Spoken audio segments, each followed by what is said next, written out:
urge that the CS Transport, Honorable Senator Murkomen, can actually take this matter seriously and know that the roads are not made for vehicles. The roads are made for people. And a lot of the accidents we have are not just accidents that are caused because of a vehicle. Many of those accidents are also because we did not provide for taking care of persons who are walking.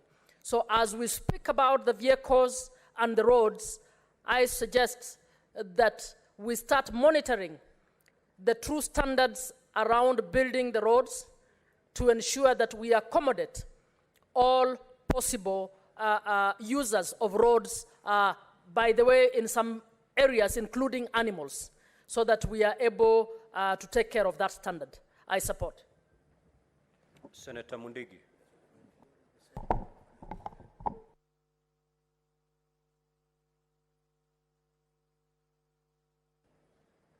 Bwana Spika, naunga mkono mjadala wa mambo ya parapara. Tunaweza kaa hapa tukilaumiana mambo ya uendeshaji wa gari ama mambo ya Nairobi. Tumetembea kama mimi nimeenda Colorado, Dubai na nchi zingine. Lakini kulingana mambo ya parapara, wakati walianza kujenga walikuwa wameanza sehemu kubwa sana ya kujenga parapara. Lakini hapa Kenya unakuta hiyo mambo yote haikufanyika, na sasa kurudi kutengeneza hiyo itakuwa ni ngumu. Mambo ya magari yale ikawa ajali ni kidogo, lakini ukienda vijijini utakuta vijana wetu vile wanaendesha pikipiki hata wanjari. Kwa hiyo ningeomba kama waziri hawezi kuangalia kama kuna uwezekano kila county iwe kama mwaka mmoja vijana wetu wao akienda kupelekwa kuangaliwa kama wako wamekunywa dawa ya kulevya ama pombe ama wako na akili timamu, kwa sababu kila siku kila dakika kidogo hata bila gari ama kwa barabara bila kitu yote inamsumbua unakuta ameanguka na ameaga dunia. Kwa hiyo ni kitu ambaye tunafaa hii kamati ama Senate isue hatua kuonekane tutaweza kusaidia vijana wetu namna gani, kwa sababu vijana wetu wako hatarini. Utakuta hata miaka ingine inakuja hata ukitokea mambo ya security ama mambo ya vita, na unajua nchi yote vijana ndio kila kitu. Hata utakuta hata watoto wetu wasichana wetu hawatapata watu wa kuwaoa. Sasa kwa hiyo ni kitu inafaa isukuliwe hatua as a matter of emergency. Asante Bwana Speaker. Senator Mundigi, you concluded in English. You're not supposed to use two languages at the same time. So next time you're contributing, either you stick to English or you stick to Kiswahili. Senator Beth Sengo.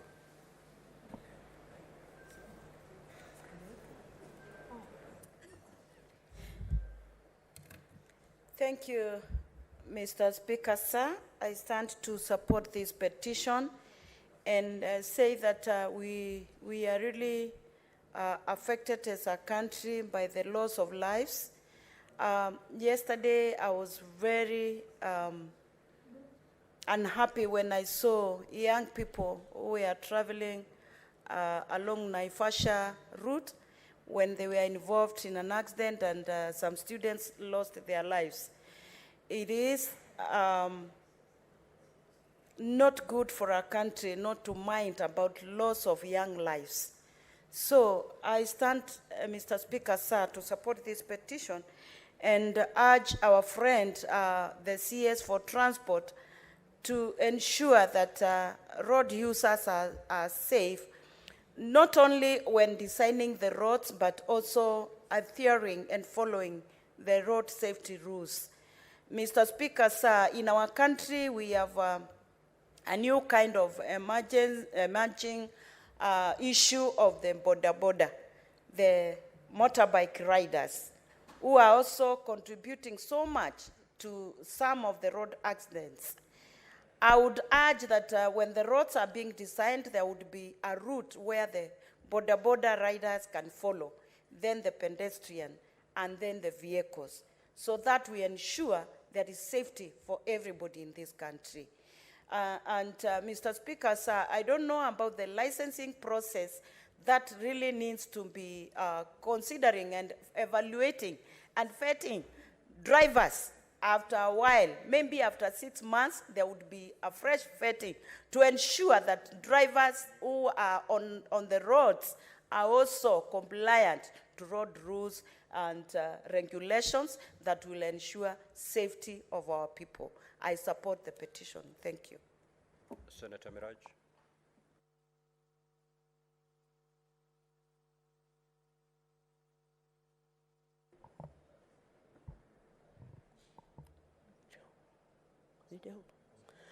Asante Spika kwa kunipa fursa hii niweze kuchangia kwenye hoja hii ya maombi ya malalamiko kuhusu barabara zetu.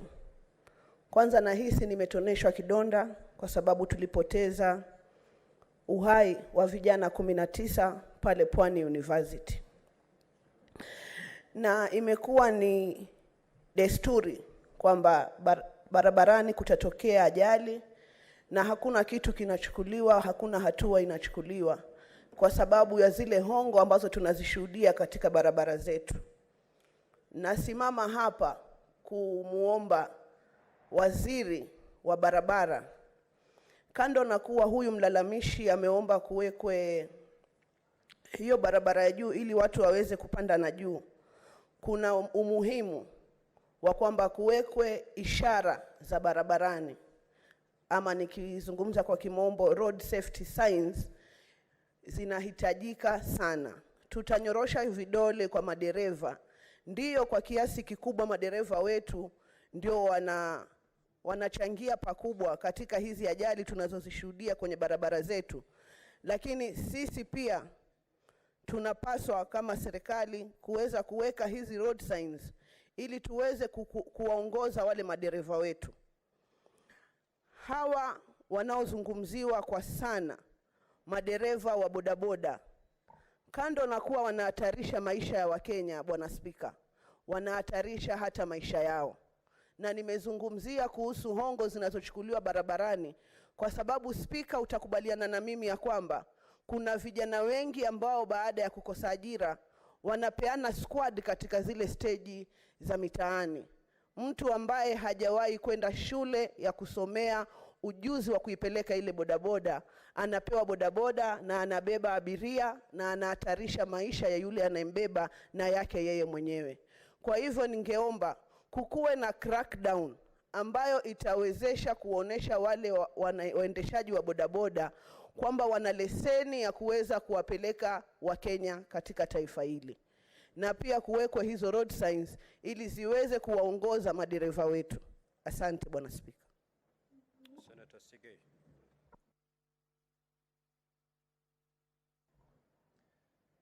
Thank you very much, Mr. Speaker. Road accidents, Mr. Speaker, remain one of the highest cause of fatalities in the Republic of Kenya. And when we speak about a petition like the one that you've read this morning, the first item that comes to one's mind is what is the reason why the particular gentleman is asking for a flyover to be erected across Chiromo Road, and it is only to speak to supporting or assisting the students who are generally crossing over from one part of the road to the other. Mr. Speaker, the biggest, other than the road traffic offenses that are normally the greatest in terms of supporting the issues to do with road safety, is also the need to encourage Kenyans to ensure that they follow road traffic regulations and rules. It doesn't help to have a flyover, which in most cases, and this is common, our people, Kenyans, do not utilize such facilities. Though the person in the petitioner before this house today is asking that such a flyover is erected, we need to enhance and also ensure that Kenyans generally and all the road users are encouraged to use such facilities whenever they are availed, because we have lost very many Kenyans, not because of maybe the challenges to do with the status of our roads or the roadworthiness of the motor vehicles or the condition of the drivers, who in most cases are the greatest causes of the accidents, but largely it is because of the inability of most of the road users to use facilities once they are availed for their utility. Mr. Speaker, even as we support the erection of such a flyover in such a place, we need to speak to all and most of Kenyans to ensure that any other facility that's available be fully utilized. One of the other major causes, as my colleagues have stated here, is also the use of motorbikes. It is not because of lack of laws or lack of regulations. It is because of the people, riders, road users, pedestrians, and drivers not complying with the regulations and the laws that are in place. And one of the reasons as to why we can have a conversation about erection of proper flyovers without necessarily supporting or ensuring that our Kenyans are protected from road accidents is because of that which is already in law. We have as many regulations, we have very many laws in place, but they do not follow them. And as we encourage Kenyans to also support the government in ensuring that road facilities are made all over, Kenyans are also encouraged to use and comply by participating in creating awareness on the need to protect their own lives when they are using the roads. Mr. Speaker, I support. Thank you, Honorable Senators. The half an hour meant for interrogation and comments is long spent. And therefore, Honorable Senators, pursuant to Standing Order 238-1, the petition should be committed to the relevant standing committee for its consideration. In this case, I direct that the petition be committed to the Standing Committee on Roads, Transportation, and Housing. In terms of Standing Order 238-2, the committee is required in not more than 60 calendar days from the time of reading the prayer to respond to the petitioner by way of a report addressed to the petitioner and laid on the table of the Senate. I thank you. Next order, Clerk. Order number 5, papers. Majority Leader.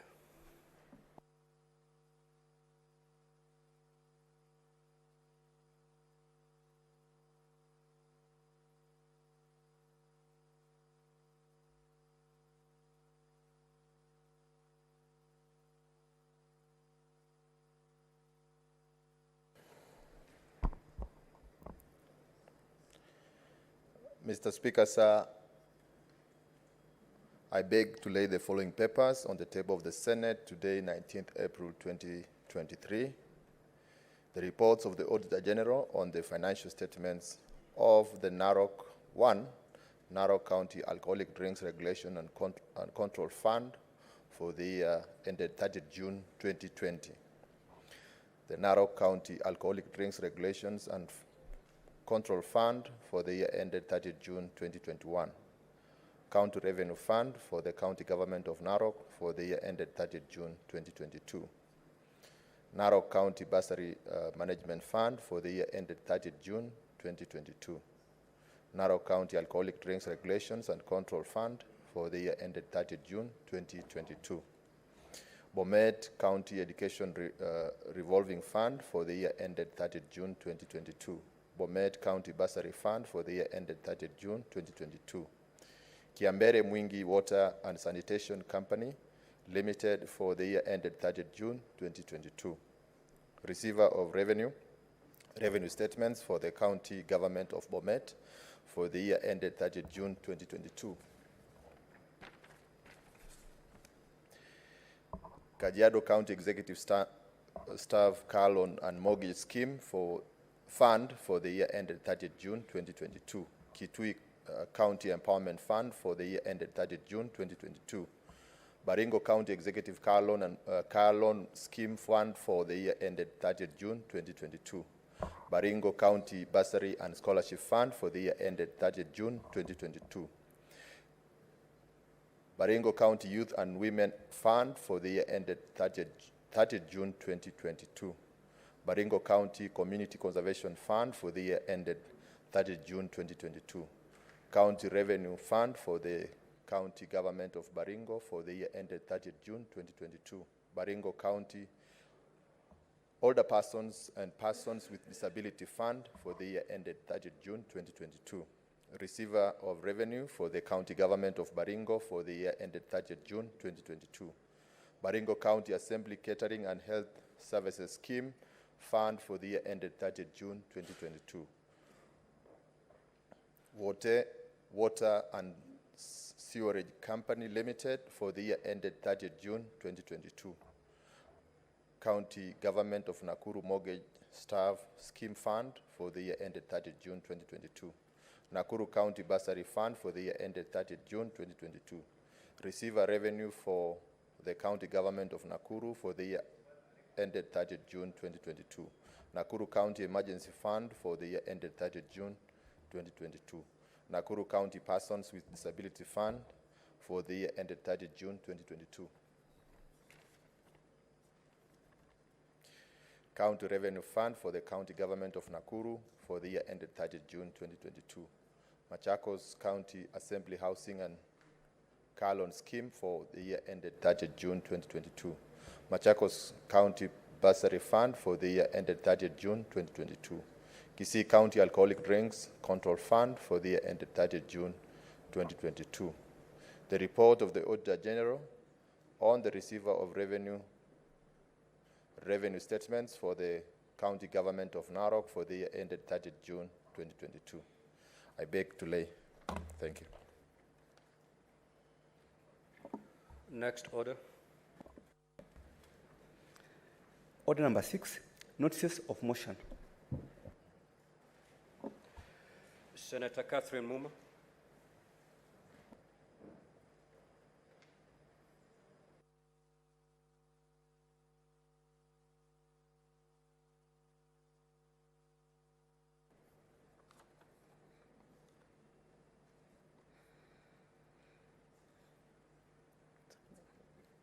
Is it on? Mr. Speaker, I beg to give notice of the following motion.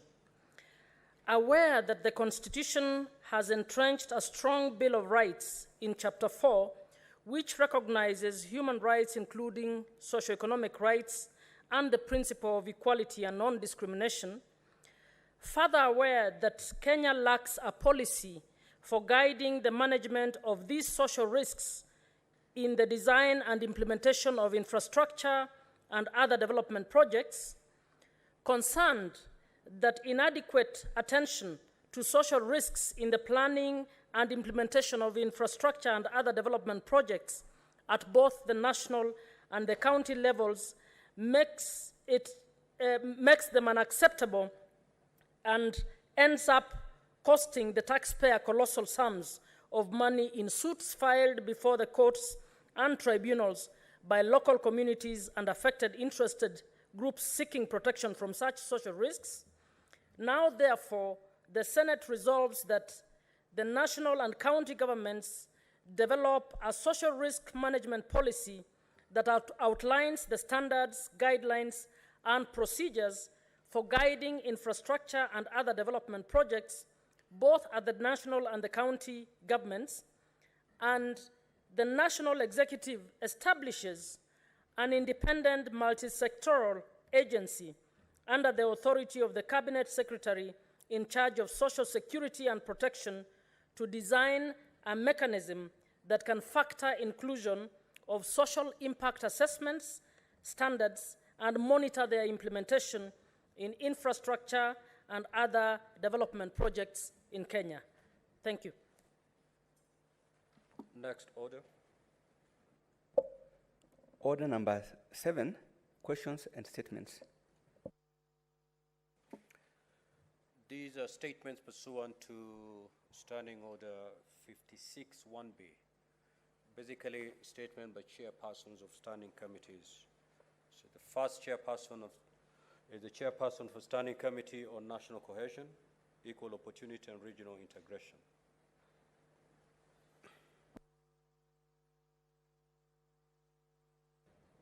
Mr. Speaker, I would want to defer my statement because the statements are not ready, maybe about 1 hour. Thank you. Very well. The chairperson Standing Committee, National Security, Defense and Foreign Relations.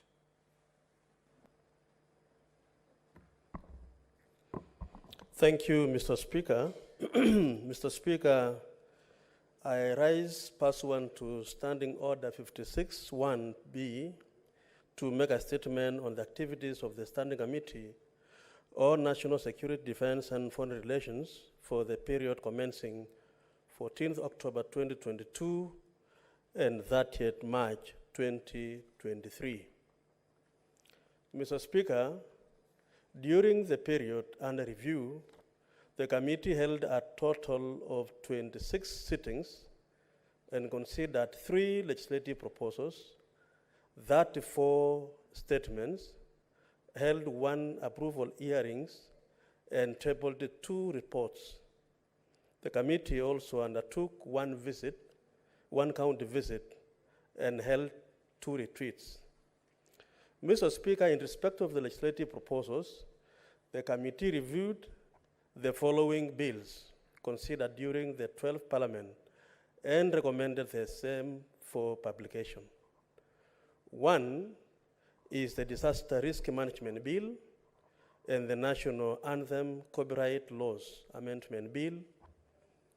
The committee also undertook a comparison of the Military Veteran Act number 18 of 2022 and the Military Veterans Bill, Senate Bill number 41 of 2021, and recommended a minor amendment to the divinations clause to be carried through an omnibus bill. Mr. Speaker, regarding statements, a total of 33 statements were sought from the committee during the period under review as annexed to this statement. The issues raised in three of these statements touched on relief, food distribution, and boundaries, and were therefore redirected to the Standing Committee on Labor, Social Welfare, and the Standing Committee on Devolution and Intergovernmental Relations. The committee has received a total of 22 responses to the statement sought, which was shared with the respective senators, and awaits response to 8 statements from the relevant ministries. Mr. Speaker, it's important for me to notify the House that yesterday we were able to receive further 4 responses, and therefore we have only 4 outstanding questions without responses from the relevant ministries. So it is not now 8, it's actually 4 now. The committee further undertook a county visit to Kitui County in respect of a statement sought by Senator Enoch Wambua, CBS, MP, on the heightened insecurity in Mudha Ward, Kitui County, on Wednesday, 26th of October 2023, and tabled its report on 29 November 2023. The committee made a number of recommendations to the Ministry of Interior and National Administration, the Independent Policing Oversight Authority, IPOA, the Kenya Wildlife Service, among others, and has been following up on the implementation of the said recommendations. Mr. Speaker, pursuant to Section 3, Section 6, Subsection 3 of the Public Appointments Parliamentary Approvals Act 2011, the committee and the National Assembly Departmental Committee on Administration and Internal Affairs held an approval hearing for the appointment of Engineer Chavet Kohome to the position of Inspector General of the National Police Service on 8th of November 2022.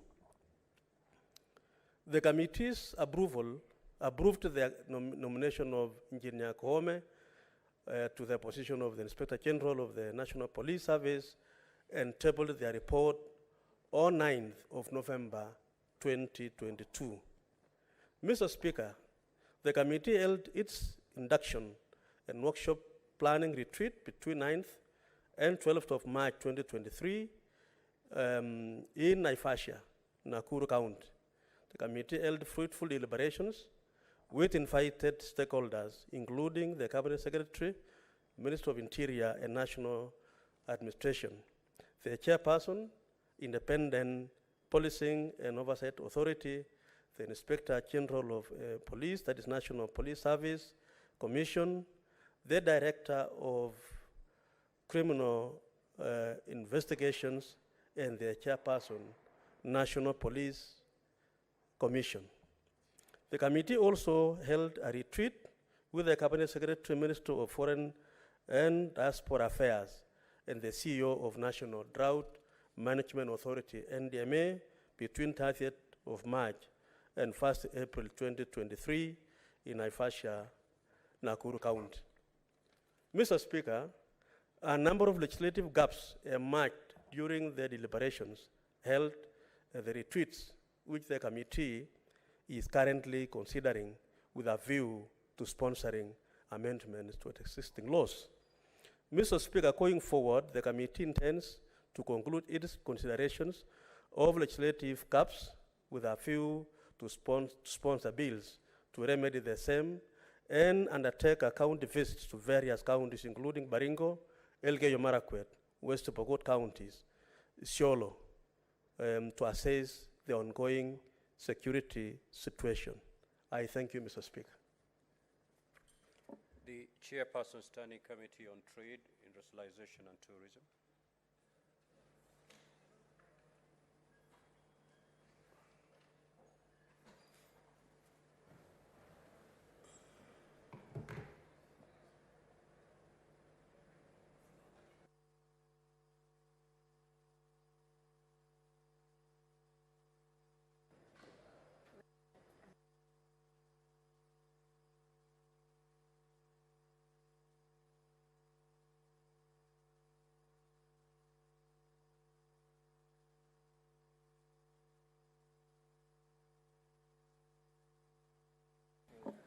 Okay, as trade gets its footing together, we'll move to the Chairperson, Standing Committee on Roads, Transportation and Housing.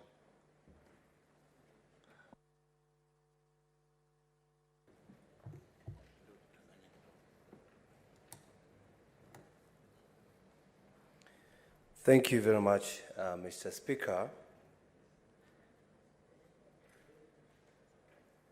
I rise pursuant to Standing Order 56, 1B, to make a statement on the activities of the Standing Committee on Roads, Transportation and Housing for the period commencing 13th October 2022 to 31st March 2023.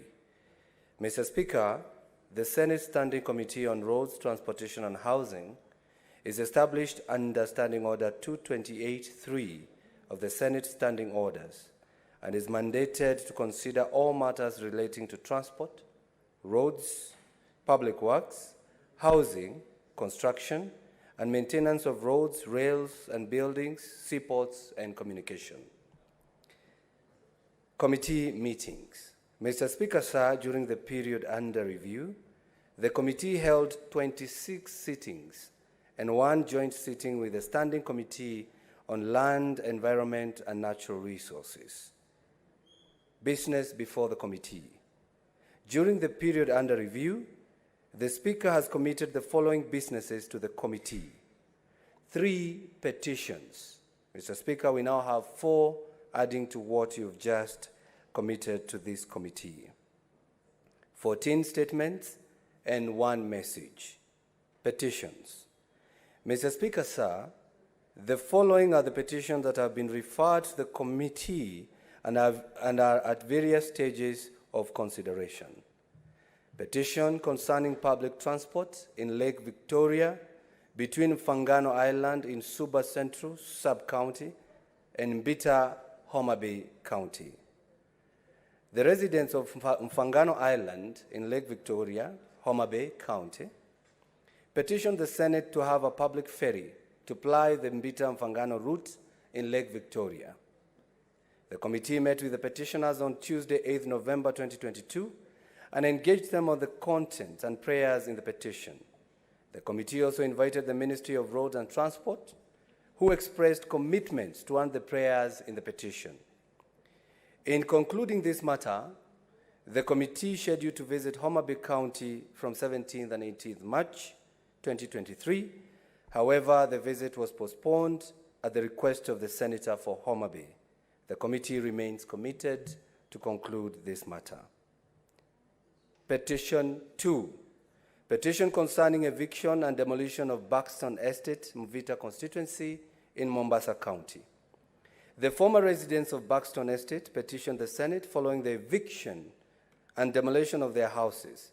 The petitioners sought the intervention of the Senate to be accorded an opportunity for them to acquire the houses at the redeveloped Buxton Estate under affordable terms.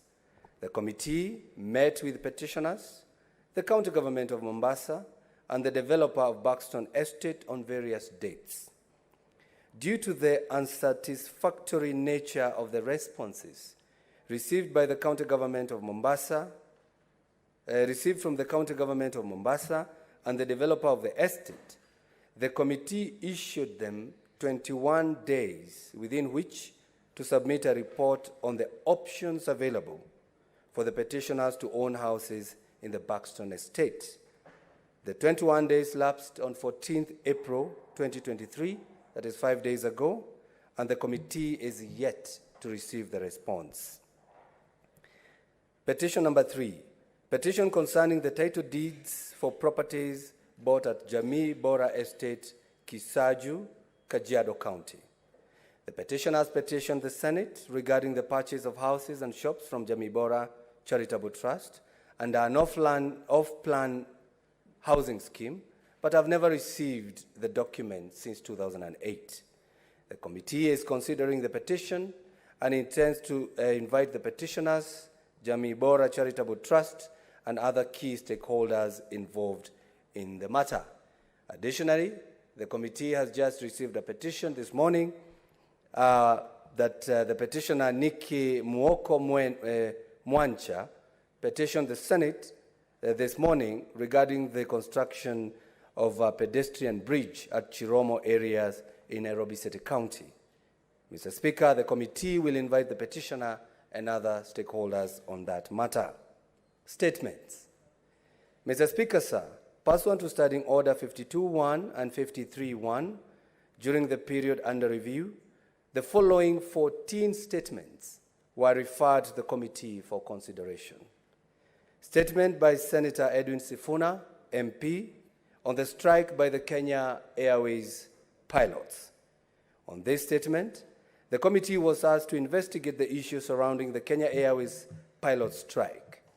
Whereas the statement was related to labor matters affecting the pilots, the strike affected the operation of the Kenya Airways and raised a number of management issues at Kenya Airways.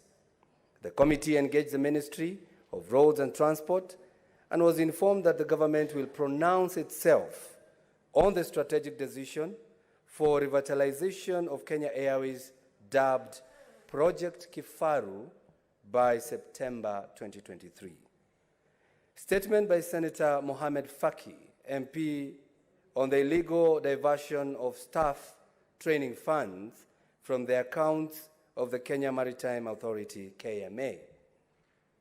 Mr. Speaker, on this statement, the committee received a response from the Cabinet Secretary, Ministry of Mining, Blue Economy and Maritime Affairs, which was unsatisfactory, and the ministry was requested to provide more information. We are still waiting for that information. Statement number 3, statement by Senator Lelegwe Tumbesi on the status of implementation of the Lamu Port, South Sudan, Ethiopia Transport Corridor, LAPSET project in Samburu County. On this statement, the committee is in receipt of the response from the Cabinet Secretary, Ministry of Roads and Transport to the statement, and has scheduled to consider it. On the statement by Senator Alexander Mundigi, MP, on the adverse effects of the collapse of Enna Bridge in Embu County. On this statement, the Cabinet Secretary, Ministry of Roads and Transport, informed the committee that the bridge collapsed due to the overloaded transportation truck. Nonetheless, he informed the committee that the bridge was repaired and was now accessible. The committee established that the response was satisfactory and concluded the matter, and this was reported before the House. Statement by Senator Kathuri Murungi, MP, on the need for redesigning and realignment of Nithi Bridge. On this statement, the Cabinet Secretary, Ministry of Roads and Transport, responded to the committee and indicated that the final designs and tender documents for construction of an alternative route and bridge would be finalized 1st March 2023. A few days ago, the committee is following up on the matter. Statement by Senator Christo Asige, MP, on road safety and universal design. On this statement, the Cabinet Ministry of Roads and Transport responded to the committee by indicating that the process of stakeholder engagement for draft street design manual for urban areas in Kenya was ongoing, and once concluded, it will be adopted for implementation. The matter was concluded. Mr. Speaker, I wish to, I'm almost, if you can give me a little bit of time, or you can defer, I can continue tomorrow. Senator, you have 1 minute. Mr. Speaker, statement number 7. Statement by Senator Samson Cherarke, MP, on rehabilitation and upgrading of Mombasa Road section, left in the state of disrepair following the construction of the Nairobi Expressway. Mr. Speaker, I may not be able to conclude my statement because this is supposed to be a very conclusive report to show that the committee has been giving its statements and work very seriously.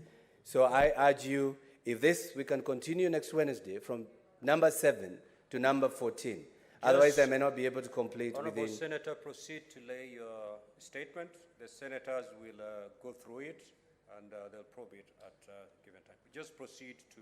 I proceed to lay. Thank you very much, Mr. Speaker. Thank you, Senator, and thank you for the good work the committee is doing. We go back to trade, industrialization, and tourism.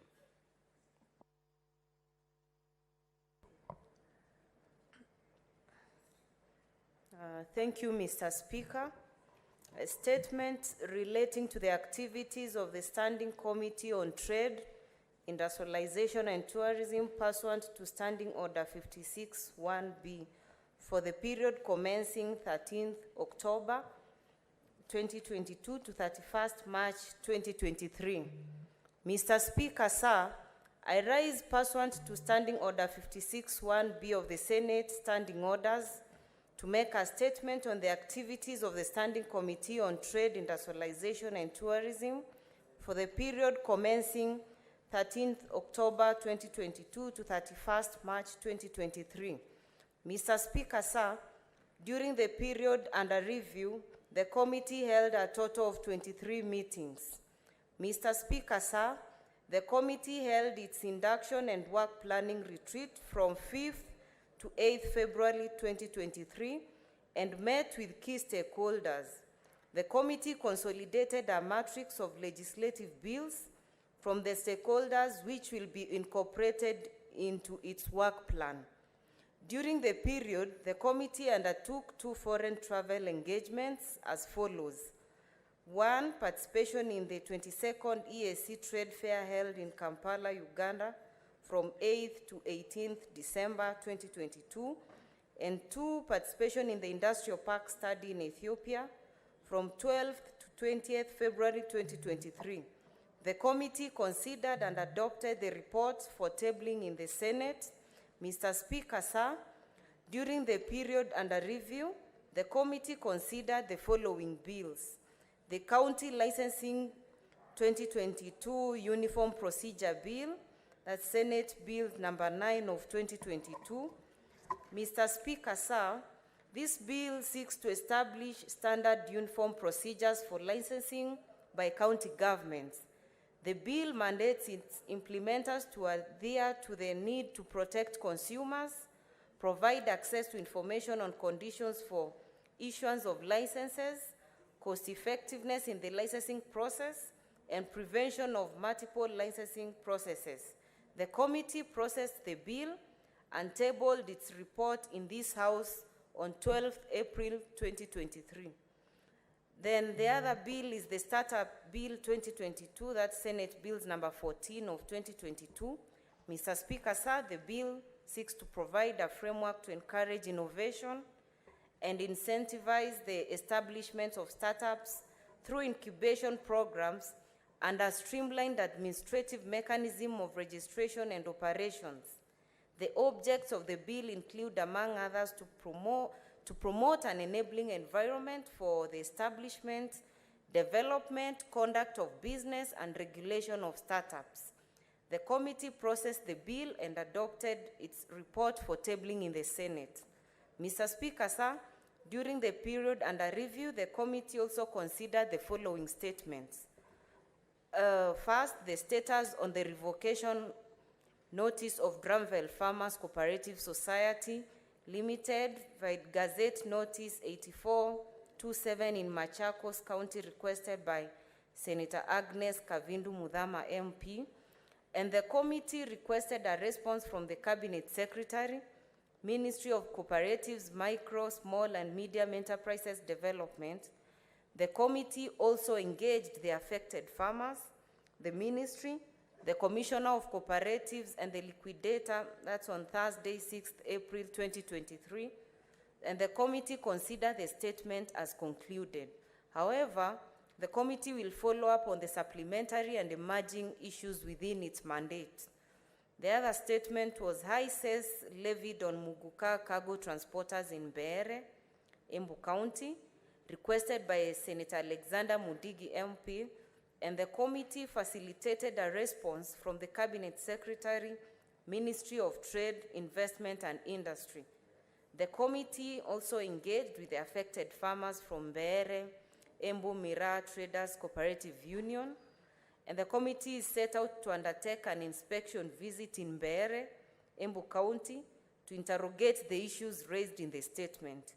The third statement was a statement on the effect of government austerity measures on the hotel industry, requested by Senator Godfrey Osousi MP. The committee requested responses from the Ministry of Tourism and Wildlife, and the National Treasury is yet to receive the responses. The other statement is on the rise in roadside hardware suppliers in Nairobi City County, requested by Senator Tabitha Mutinda MP, and the committee requested a response from the Ministry of Trade and Nairobi County Government. The committee also resolved to follow up with the stakeholders and the process reminders for the responses.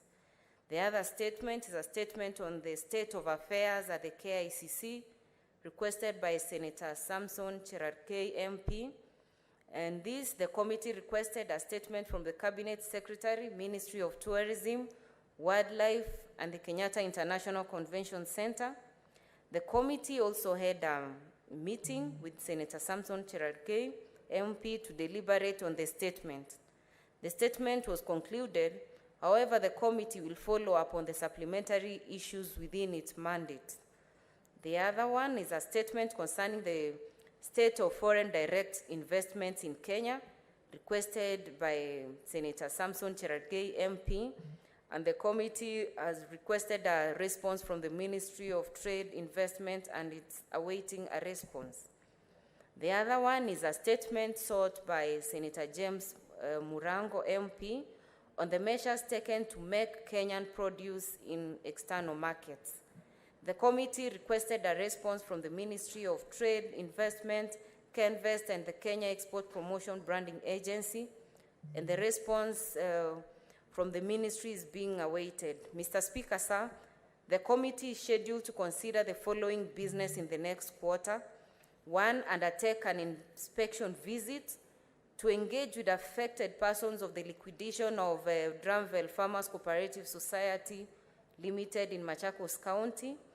Next, undertake an inspection visit to Mbeere, Embu County to engage with affected Muguka cargo transporters in Embu County. Then organize a conference on high sales levies charged on Muguka transport involving the CECMs of the counties of Embu, Nairobi, Mombasa, Garissa. And finally, undertake a fact-finding visit to Busia and one Malaba one-stop border post to evaluate the status of regional trade and the Kenya-Uganda trade flows. I lay the statement. Thank you, Mr. Speaker. The Chairperson, Standing Committee on National Cohesion, Equal Opportunities and Regional Integration.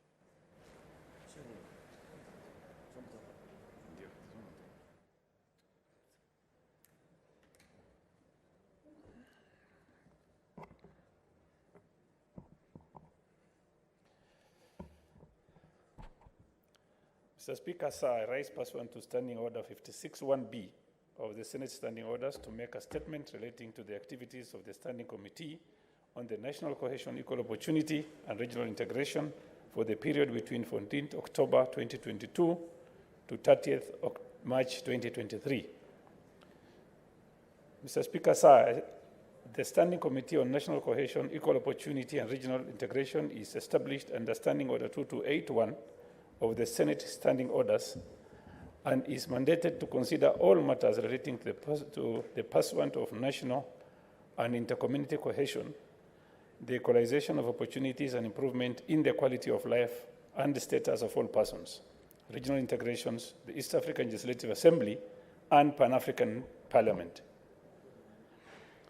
During the period under review, the committee held a total of 21 sittings, during which it noted 5 East African Legislative Assembly bills, 5 ERA resolutions, 2 statements, 1 county visit, 1 committee retreat induction, and legislative proposals. A. East African Legislative Assembly ERA bills. Honorable Speaker, during the period, the committee considered the following East African Legislative Assembly bills tabled on the floor of the Senate and referred to the committee. A. The East African Community Competition Amendment Bill 221, 2021, Committee Paper Number 14. B. The Community Appropriation Bill 2022, Committee Paper Number 13. C. The East African Community Supplementary Appropriation Bill 2022, which is Committee Paper Number 12. D. The East African Community Supplementary Appropriation Number 2, Bill 2022, Committee Paper Number 11. E. The East African Community Persons with Disability Bill 2022, Committee Paper Number 15. The committee notes that in future, upon consideration of any bills referred to them, there will be a report to be tabled. B. ERA resolutions. Honorable Speaker, during the period under review, the following East African Legislative Assembly resolutions were referred to the committee by the Senate. 1. Resolution of the Assembly paying tribute to His Excellency Mwai Kibaki, the 3rd President of the Republic of Kenya. 2. Resolutions of the Assembly paying tribute to the late Right Honorable Jacob Ahulanya, former Speaker of Parliament of Uganda. 3. Resolution of the Assembly recommending to the Council of Ministers to urge partner states to strengthen framework for eradicating child sexual abuse in the community. 4. Resolution of the Assembly urging the Council of Ministers to recommend the partner states to enhance gender equality in access to food, nutrition, security in the community. 5. Resolution of the Assembly granting members of the Assembly permission to access official documents of the House to be used in evidence before the East African Court of Justice. C. Statements. Honorable Speaker, during the period under review, 2 statements were sought from the committee, which are 1. A statement sought by Senator Beth Siengo, MP, on the actualization of the not more than 2/3 gender rule in the counties. 2, a statement sought by Senator Crystal Kegehi Asige, MP, regarding the matter of representation of persons with disabilities in the county assemblies. The committee, in considering response from the statements, and will conclude in the next 2 weeks. D, committee inductions and stakeholders engagements. Honorable Speaker, the Standing Committee on National Cohesion, Equal Opportunity and Regional Integration held its induction and work planning retreat between 9th and 11th February 2023 in Naivasha, Nakuru County. The retreat equipped senators with an understanding of the functions, objectives, policy directions, major projects and programs, challenges, legislative gaps, and possible proposals and opportunities for collaboration and cooperation with the relevant ministries and state agencies falling within the mandate of the committee. And this includes, 1, the Ministry of Interior and Coordination of National Government, the Ministry of Public Service, Gender and Affirmative Action, the Ministry of Foreign Affairs, Foreign and Diaspora Affairs, the Ministry of Information, Communication, Digital Economy, the Ministry of East Africa Community, Urban and Regional Development, the Ministry of Cooperatives, Micro, Small, Medium Enterprise Development, the National Cohesion and Integration Commission, the Kenya National Commission on Human Rights, the National Gender and Equality Commission, the National Council of Persons with Disability, the Council of Governors, the Youth Enterprise Fund, Uwezo Fund, Women Enterprise Fund, the County Assemblies Forum. In the course of the community's deliberation with the various stakeholders, a number of legislative gaps were proposed and are currently being considered by the committee with a view of developing various legislative proposals. Mr. Speaker, sir, the committee has also been able to meet with the Cabinet Secretary of Ministry of Interior and Coordination of National Government and the Chairperson National Cohesion and Integration Commission between the 22nd February 2023 and 1st April 2023 to discuss matters of national peace, cohesion, and integrity. Mr. Speaker, sir, the committee also conducted a county visit to Kitui for community peace dialogue aimed at restoration of peace and cohesion. The consideration of the 2023 budget policy statement. Mr. Speaker, sir, the committee considered the 2023 budget policy statement and the medium-term debt management strategy, on which it made critical observations and sustainable recommendations on the policies touching on various challenges and risks that are facing the county government. Mr. Speaker, sir, in conclusion, the committee plans to carry out the following key activities in this session. A, consideration of a legislative proposal for the County Youth Council Bill with a view of enacting it into law. B, a meeting with the Cabinet Secretary, Minister of East Africa Community, Urban and Regional Development. C, undertaking county visits to Tharaka Nithi and Marsabit counties for a peace dialogue meeting. D, regular retreats with key stakeholders and state agencies which fall under mandate of this committee. Mr. Speaker, sir, going forward, the committee intends to conclude pending legislative business that is before it, particularly such business as may be subject to timelines provided under the standing orders or any other law. I beg to lay. Thank you, Mr. Speaker. Senator Manzo. Mr. Speaker, I wanted to contribute on the next order. Your kind permission. Senator Chirange. Mr. Speaker, I wanted your indulgence to raise maybe one or two concerns on the statement that has been laid by the chairperson of National Security and Defense and Foreign Relations and the chairperson of Roads. Maybe one, Mr. Speaker, sir, on the status, I would have expected the chair of Roads and Transport, although time caught him up, to tell us, Mr. Speaker, because I remember when I raised this statement, Mr. Speaker, sir, on the issue of Mombasa Road, repair of lower deck of Mombasa Road after building of expressway, Mr. Speaker, sir. So I've heard in the media, and I've seen the media, that the Ministry of Transport, Roads and Infrastructure has indicated, Mr. Speaker, that they want to repair. And Mr. Speaker, you are aware that there is ongoing rains in the country, and when Kenyans who are using lower deck of Mombasa Road or the old Mombasa Road have a lot of inconvenience, Mr. Speaker, because when it rains, the drainage is poor. You remember the road is now has been, is it thin, Mr. Speaker, and therefore I would request that the chairperson of Roads and Transport to give the House timeline on how that lower Mombasa, old Mombasa lower deck underneath the expressway, the timeline that it should be repaired, especially, Mr. Speaker, before the lapse of the rainy season, so that Kenyans are no longer inconvenienced. Secondly, Mr. Speaker, and last, is on the issue of national security, defense, and foreign relations, Mr. Speaker. I wondered, I was keenly listening to the chair when I was coming to the chamber, Mr. Speaker, and I really wanted to get to know whether the Ministry of Interior, national government, is in the process of opening more registration centers. One, Mr. Speaker, before in the North Rift and in Kisumu, we used to have immigration centers where Kenyans, especially from the Nandi and the North Rift region, are forced to go all the way to Kisumu to get renewal of visa or get passport when the Eldoret office was closed.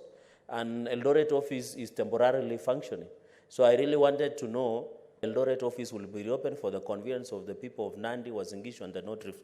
And finally, Mr. Speaker, you remember birth certificates, especially for parents who are registering their children for Class 8, and death certificate for purposes of succession. And it is good that you are a lawyer and you understand the importance of birth certificate, especially in succession.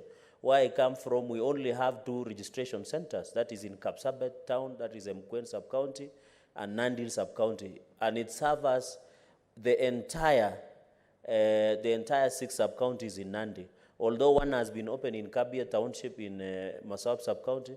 So, Speaker, I would have expected the chair to say in the budget that is coming to open more registration centers so that parents can conveniently process their birth certificate and allow them to register their children for KCP and KCSE, and also for processing of death certificates to allow our parents and other Kenyans who want to do succession in terms, not only in Nandi County, Mr. Speaker, but across the country to ensure, and even the improve of border posts like Malaba, like in northern Kenya, Mr. Speaker, and even the issuance of national identity card to allow the conveyance. Because, Mr. Speaker, in conclusion, when you go here, Nyayo House, you get Kenyans as far as Garissa, Mandera, only to come for a service that these citizen services should be made a directory, so that a Kenyan should not travel from Mandera, from Kilifi, from Garissa, from Kisumu, from all the way from Malaba, Busia, from Bungoma, Mr. Speaker, from all the way from Lunga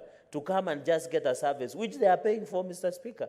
So is the chairperson and the Committee on Foreign Relations Defense should be ready to tell us that this border outpost and access to issues like visa, like passport, like death certificate, like birth certificate, Mr. Speaker, be accessible. So, Mr. Speaker, those are my only 3 concerns, and I thank you for your indulgence.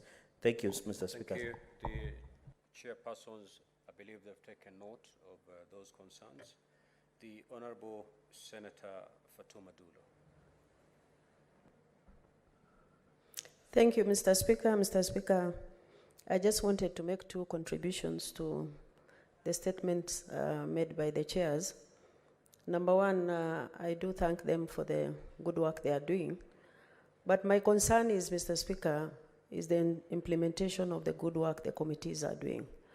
2013 to 2017, we had implementation committee that did a very good job as far as committees' work is concerned. And I think over the years, we have raised the importance of having implementation committee in place. So I'm appealing to you, if we could have implementation committee so that our work is successfully, to follow it up also with the relevant government departments, so that work is done to our satisfaction.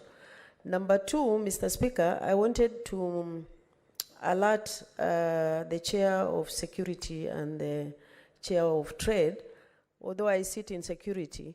Mr. Speaker, as a result of the rains today, the few Maram roads that we have, they are all swept by rain's water. Mr. Speaker, especially what is called security roads. And I think maybe at some stage we need to sit and look at those areas where the rains have affected those roads so that we can have issues of insecurity not being affected as a result of the rains in our counties. And I thank you. Thank you, Senator. The chair has taken note on the need to have the implementation committee, and I believe it's a matter to be discussed at SBC. But we've taken note. Next order, clerk.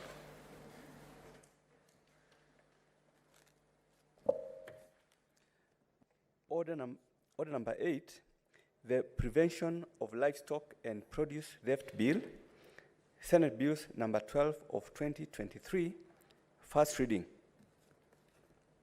A bill for an act of parliament to provide for a legal framework for the identification of livestock, the movement of livestock, the prevention of livestock theft, the regulation of trade in livestock, the return of illegally acquired livestock and firearms, and for connected purposes. Next order. Order number 9, the Division of Revenue Bill, National Assembly Bills number 9 of 2023, second reading. Honorable Senators, we now resume debate on this bill. This debate was interrupted yesterday, 18th April 2023.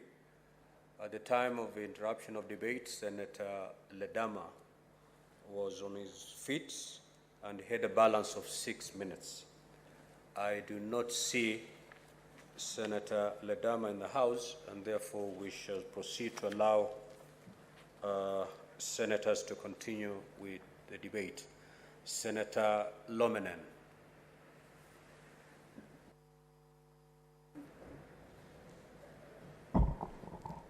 Thank you, Mr. Speaker, for this opportunity that you have given me.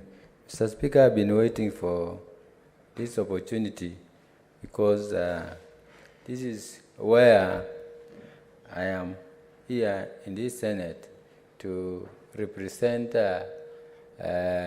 people from Turkana County. Mr. Speaker, if you go through Article 96 of the Constitution that determines the Senate participate in the lawmaking.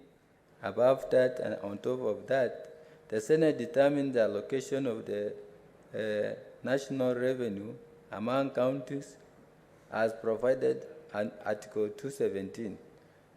Mr. Speaker, I support this motion of division of revenue because, Mr. Speaker, the counties are really waiting for this fund. And most of the counties, especially those from the northern part of Kenya, they are really stranded, wondering because they get pressure. So if these funds will be allocated to these counties, we are exactly be sure that, Mr. Speaker, they will perform their functions well. Mr. Speaker, the reason why this division of revenue is very important. Mr. Speaker, you see, for these counties to function well, to perform their function that are meant to play, they need funds. And Mr. Speaker, just to set an example where certain counties, when the national revenue is being collected and distributed, you find there are issues of uncertainties. Like now, Mr. Speaker, you see areas like Turkana County, areas like Marisabit, maybe I can say marginalized counties, Mr. Speaker. You realize the issue of drought is uncertainty. It is throughout the year. The issue of disasters, the issue of hunger, the issue of famine is throughout the year. And you find that the fund that has allocated to these counties, they use all this fund for disasters, for providing the relief food, providing for bursaries, providing for all these issues that are emerging. Mr. Speaker, so when the revenue, CRA, having the criteria, they forget some of these emerging issues of disasters. So, Mr. Speaker, I urge the CRA and the Senate to consider issues that are emerging, issues that are so emergent in these counties, so that when they consider, they should consider to allocate funds that will specify to deal the issues of disasters, the issues of emergency. Mr. Speaker, there is also an issue that is always forgotten, and I've been also waiting for chairman of the National Security and the Interior. Mr. Speaker, if you realize very well, these counties, most of these counties are insecurity-prone areas. Every time, Mr. Speaker, you find raids happen most of the time. Even I can say, in a week, 4 raids happened in these counties. And I should become specific, Mr. Speaker, because I represent the county. When a raid happens, Mr. Speaker, the definition of a raid that people lost life. I mean, raiders kill people of that county or for the bomber. The other thing, Mr. Speaker, what they do, they take the property, livestock, I mean. And this livestock, when you see, Mr. Speaker, someone has read livestock, maybe camel, cows, or goats, for 80 years. And you find 80 years, these animals are just raided for one hour, 30 minutes. And this person is reduced to 0. From 100 camels, what one camel is worthy to 100,000, Mr. Speaker. So when you have taken 80 years to rear that camels, to bring these camels to survival, but you find you are raided.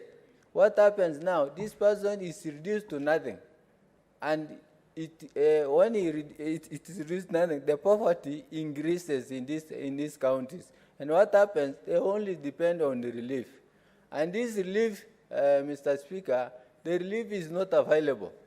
When you find that the relief is the National Disaster Management is supposed to provide relief, it is not there. These families that are affected do not receive the relief, and even the relief that are expected to come from the provincial administration, it takes logistical problems to reach there, and it cannot even 1 kilograms of maize or whatever. It doesn't reach, Mr. Speaker. So these insecurity issues are a big challenge to these counties. So when the county is addressing and making the budget, they forget some of these issues. They forget. And then once they have ended the budget, they find that, Mr. Speaker, they say, oh, okay, we forgot the issue of the budget, the insecurity. The other issue, these areas are fast. Turkana County is 77,000 kilometers square. You can imagine 77,000 kilometers square, which is over, maybe I can equate to maybe three counties. 3 counties. So 3 counties, and then you equalize with one with the county, surely. It beats logic. So the fastness of this area is exhibited by services that are offered there. Now, 77,000 kilometers square, which has a population of over 1 million persons, and they only use one hospital, which is level 3, an early center. And someone someone who is sick from Kibich, traveling all the way to Lodwar, and then is not ill from Lodwar. He traveled again from Lodwar to Eldoret, seeking for services, health services, Speaker. The other thing, Mr. Speaker, there is what we call, as the national government have the stresses of paying public debt. Counties also have stress of paying pending bills. If you hear in every governance, they have pending bills, and these pending bills have a lot of money. For example, pending bills for Turkana counties are over, Mr. Speaker. Senator, your time is up. You had 10 minutes. Senator Wamatinga. Thank you very much, Mr. Speaker, sir. I also like to support. Mr. Speaker, sir, we know that the county governments form one of the political units at the grassroots level. What devolution has been able to achieve in the last 10 years, Mr. Speaker, sir, in some counties, it has managed to bring life-changing changes and economic empowerment to the local communities. Mr. Speaker, sir, in absence of misappropriation and mismanagement of the funds allocated to the county governments, Kenya would be quite far in terms of community development. It is also, Mr. Speaker, sir, something that we should note with a lot of concern, that there are very, very many resources, and I think Senator for Turkana has alluded to that are shared between counties. Hospitals, for example, where I come from in Nyeri County, we had the biggest provincial hospital that still continues to serve a number of counties in the Mount Kenya region. But when it comes to the allocation of resources, it is left on the shoulders of Nyeri County to carry and to pocket all the cost that goes with it. Moving forward, Mr. Speaker, sir, I think it will be important for this House to start looking at those services that are shared between counties and come up with a formula how they'll ensure that when we are allocating funds, resources, revenue to the county governments, that is taken into consideration.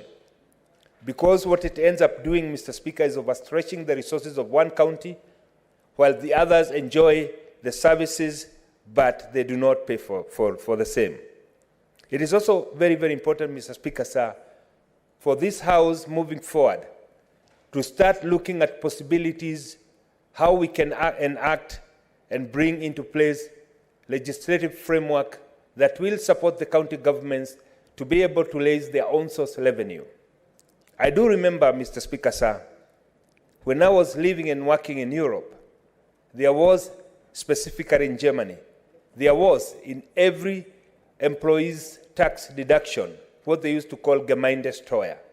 That is a tax that was deducted from every employee working in a particular area, and that money was allocated to that particular area where you work in, because the rationale behind it is that you enjoy the services, infrastructure, and other services that are provided by that particular region. Maybe it is something that we should borrow from, because we see some counties, despite receiving billions of money the last 10 years, we cannot still see the impact of the same. Why? We know, like the National Library, which is a devolved function, some counties do not have that service at all. And it would not be easy for a county to start that service on its own unless we come with a plan how that can be done so that we'll bring all counties almost at the same level. Mr. Speaker, sir, it is also very, very important, as we are discussing the revenue allocation bill in this House, that we also become very, very honest with ourselves. The issue of the pending bill is one of the elephants in the House.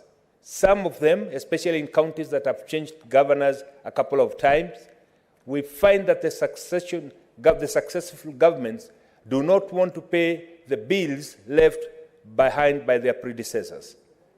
Of course, the law allows or states that pending bills must be the first charge, but we must get away and a means of enforcing that as Senate so that the entrepreneurs who provide services to the county government are not forced to carry the burden.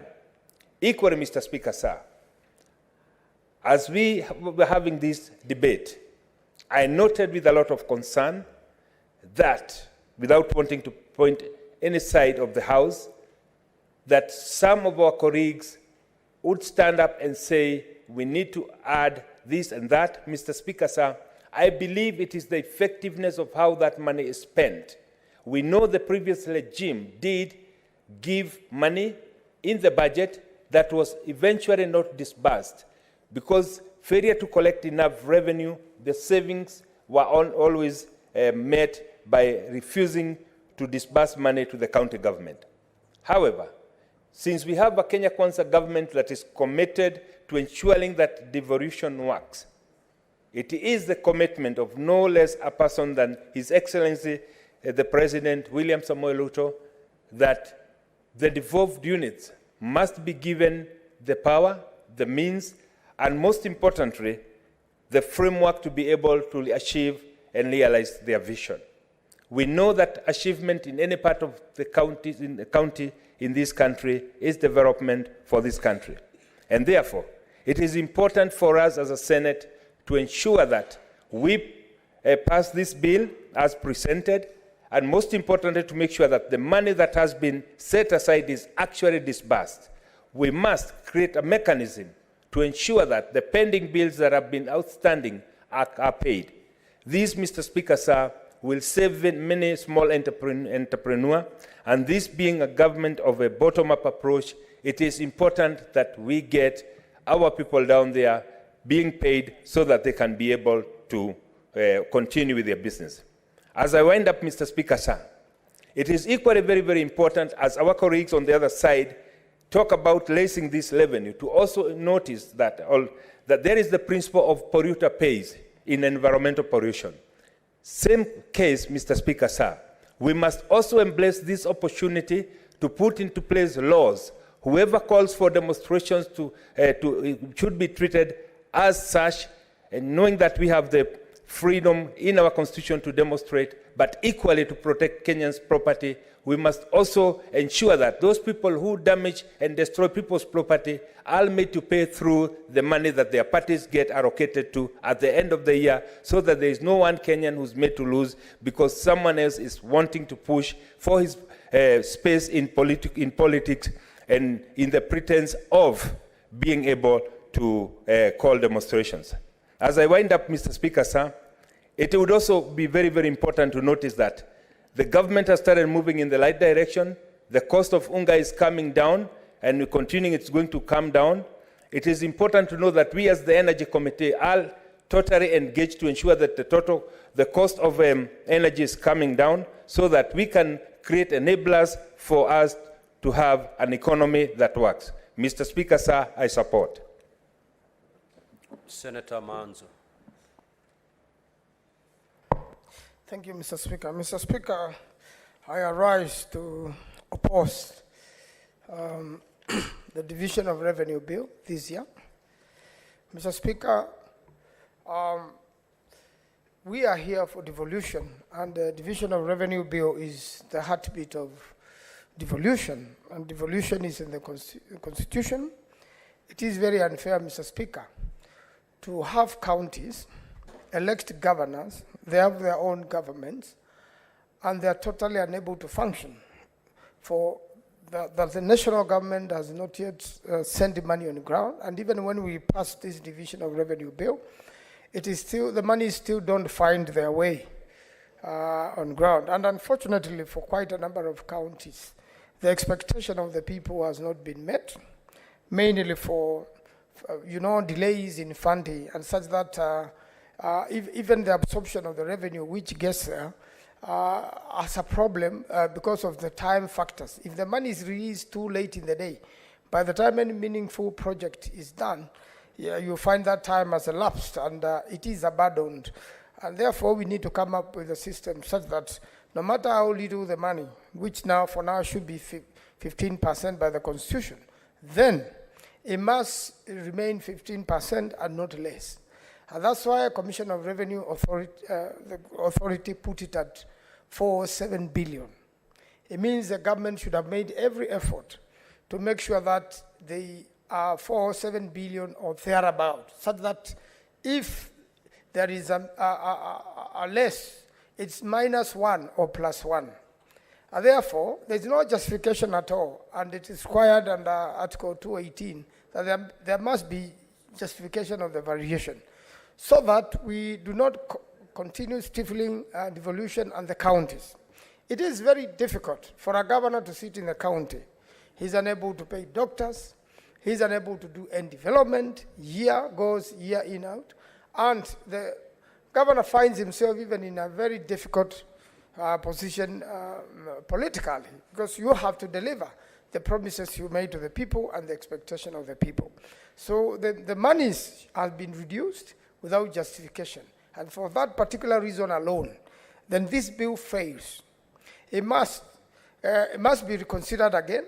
Government must make an effort and make sure that this is met. We may say that we are paying debts. We may say that we are not raising enough revenue, but I can assure Kenyans that Kenya has a lot of money and a lot of sources of money. It's only that they have been mismanaged. We have a lot of cartels in a lot of government sections, whereby a lot of money is lost. And it is estimated that through cartels and people well connected to the system who do contracts and other things which they never even perform to expectation and eventually end up being paid monies, we are losing close to 2 billion shillings on corruption. And therefore, if we checked on corruption, if we paid up our loans, or if we negotiated our loans, and if we have goodwill from donors and the grants and the partners, I am very sure we will be having more than enough monies we can get to the counties. And therefore, instead of giving the governors a very, very difficult task out there, it is only fair that this House reconsiders this bill, renegotiates with the government, and raises the monies to, as the Senate had accepted earlier, and as the CRA had proposed, after thorough investigation and thorough research, and consultations and ended up with 4.7 billion. It means then the governors will continue not to pay pendy bills. What happened to the private citizens who work for the national government and the county governments, having been delayed in their payments, having taken loans from banks, commercial banks, to complete, projects which they are doing on behalf of the government, for that matter, the local, the county governments. Then it is only fair that the county government is able to pay these private citizens who have contracts with the government. And if they are not paid, then it means taxes are also delayed, and the revenue collection of the country goes, is also slowed. So it is good, it's just important to have effective government, whether national government or county government. And for the county government to be effective, then it means they must have monies to pay pendy bills in good time. There has been a debate on source revenue in the counties, and in fact, if you drive to many towns in our counties, you park for free. Their systems have been has to be put in place such that you pay for parking. There are very many other services. We can raise revenue, but it must be automated. It must be digitalized. Probably we use modern technology. We use M-Pesa for making payments. The land rates, counties own a lot of land where people have plots. If all these revenues are collected, I'm sure counties will meet their expectation. But for them also to be able to put these systems in place, we must fund them, under the Division of Revenue Bill, so that the governors can be able to reorganize themselves to make these investments and make sure that they improve on source collection. And even sensitize Kenyans, to the need to pay, the rates and all these charges and the taxes at the county level, so that we can be able to raise monies. If you are running businesses in the counties, there are quite a number of businesses. A lot of them are not collected from, and therefore it systematically affects the on-source, revenue and the collections, and therefore government has to be serious. There have been many promises. Don't blame Mandamano. Mandamanos are perfectly within the law, and they can be peaceful, and they can send a message, and it has happened all over the world. And in fact, Mandamanos have even developed into revolutions where the government does not listen to the people. The latest Mandamano in France was 70% of participation of the citizens, and the government of France had to listen to what the citizens were saying. So therefore, there is no need to amend the Constitution or suspend the Constitution. It is all that people have to be responsible enough so that a message can be passed. So we cannot blame that for the government to raise revenue or for government to be serious. We are losing money through corruption. There is no proper strategy on how to deal with corruption in this country. We have not seen devolution of anti-corruption services to the counties. The structures have to be strengthened so that corruption is checked from the counties to the national government. And that will make sure that we have enough money to do our functions. If Kenyans were to be honest enough, honorable enough, to be able to conduct a business without shortcuts and corruption and people pushing for payments, whereby they have not done the projects to the expected standards. If there are roads, they have not been done to the big queues, and still somebody finds their way to be paid for services they have not rendered. This is where the country is losing monies. And I am very sure if the current government wants to stop corruption, it can stop it. It has the goodwill, it has the mechanism, but there seems to be laxity in that, or allowing, cartels to be able to penetrate the systems, and all our taxes ends up in a few people's pockets instead of developing the country, instead of developing the businesses, instead of offering support to tourism, so that we can be able to raise a lot of revenue. And tourism in Kenya raises a lot of rainfall. When we have a peaceful government where there is debate, there is bipartisan agreements, and best way forward to make sure that we have fair systems to everybody, so that if the issue of IBC is an issue, let's agree it's an issue. Where we make an error, let's agree it's an error, correct it, and our country moves on. And I believe if we go in that spirit, we'll build a strong nation, we'll be able to raise enough money to develop the counties. Honestly, Mr. Speaker, development can take place in the counties, and although counties have not performed to the expectation, Kenyans have seen a difference. Kenyans have seen that the counties have brought services which were not there before, roads which had never been done since independence have been done, and the services which had never been delivered to the people, especially health, has been done. And finally, Mr. Speaker, we need to fully devolve health. I'm afraid the time is up. Senator Ledama, kindly take your balance of 6 minutes.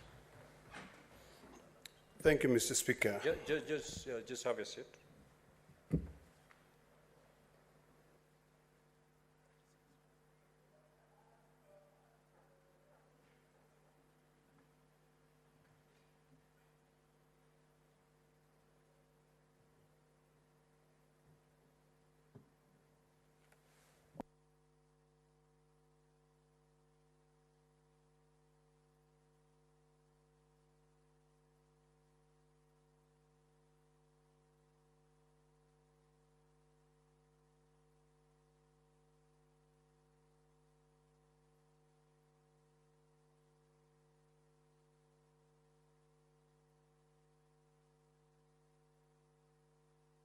Proceed, Senator. Thank you, Mr. Speaker. Mr. Speaker, I apologize for being late. The 6 minutes which were left for me are very, very important, because yesterday, when I stood on the floor of this House, I said that I rise to support the report of the Budget Committee on the Division of Revenue Bill. Today, Mr. Speaker, I want to proceed with the same line of thoughts and convince my colleagues on the importance of debate. Debate, Mr. Speaker, I define it as a terminology used in Parliament for or against any single position. We find ourselves, Mr. Speaker, at a point where we're in this House to be able to defend devolution. In this country, Mr. Speaker, there's a lot of misconception that the president is the one who allocates money to county governments. Mr. Speaker, I want to convince my colleagues that it is not the president who sent money to the county government, it is us. And we've got the rule of law, which we are supposed to abide by when it comes to the issues of division of revenue. Mr. Speaker, the framers of the Constitution of Kenya saw it fit to have 3 arms of government: the executive, the legislative arm of government, and the judiciary. The legislative arm of government is the one that has got the power of the purse, the power of the money. Today, we are here, Mr. Speaker, fighting for our counties to be able to get money. The framers of the Constitution, Mr. Speaker, saw it fit to set up an independent body called the Commission of Revenue Allocation to be able to advise. And if you read Article 218, Mr. Speaker, it says very clearly that when it comes to division of revenue, if Parliament will see it to deviate from the recommendation of the Commission of Revenue, they have to follow with a memoranda that explain clearly why they are deviating. The Commission of Revenue Allocation saw it fit. And I remember, Mr. Speaker, and when I look at the Senate today, the only person who was in the Senate then, from the other side, is a distinguished senator from Nandi, Senator Cherargei. when we sat here and we debated on a formula to send money to counties. And at that point, we came up with a bare minimum of 370 billion. But Treasury became very clever. For them to be able to get to agree after 11 sittings of debate, they bundled up the money which is supposed to go to counties as conditional grants. But the other arm of government, the judiciary, actually unbundled it. And that is why we ended up coming up with a new act of parliament called Additional Allocation Revenues to Counties. Now, here we are, Mr. Speaker, and this is why it is very, very important for us to make sure that we defend our counties. KRA has presented to this august house that they have not had a problem in meeting their targets. In fact, they have surpassed their target. During an election year, Mr. Speaker, KRA surpassed their target by 100 billion. Their projection currently is that they'll surpass their budget with a net of 380 billion. Yes, we are a country that has got debt. We have a lot of debt. Every child who is born, Mr. Speaker, today owes this country about maybe 150,000 Kenya shillings. But the question is, when we are deviating from the recommendation of the CRA, what are the parameters that we are supposed to look at? Are we supposed to say, okay, let's deny county money? We are denying the money because, based on the division of revenue, and I want to invite my colleagues to look at the bill as it came from the National Assembly. The division of revenue bill, as it came from National Assembly, following the requirements by Article 218, the memorandum said that they are deviating because money has been sent to the Hustler Fund. Now, I want distinguished men and women of this august house for us to ask ourselves. And this is a challenge that I'm now challenging the KK administration. Your priorities are health. Your priorities are agriculture. Those two are devolved functions. Why are you adding 45 billion to health and keeping the money in the national government and then sending the money to the county government? Your time is off. Your time is off. I think we agreed at 10 minutes, and we'll stick to the. It's 10 minutes per speaker, Senator. Kindly abide. Senator Cheptumo.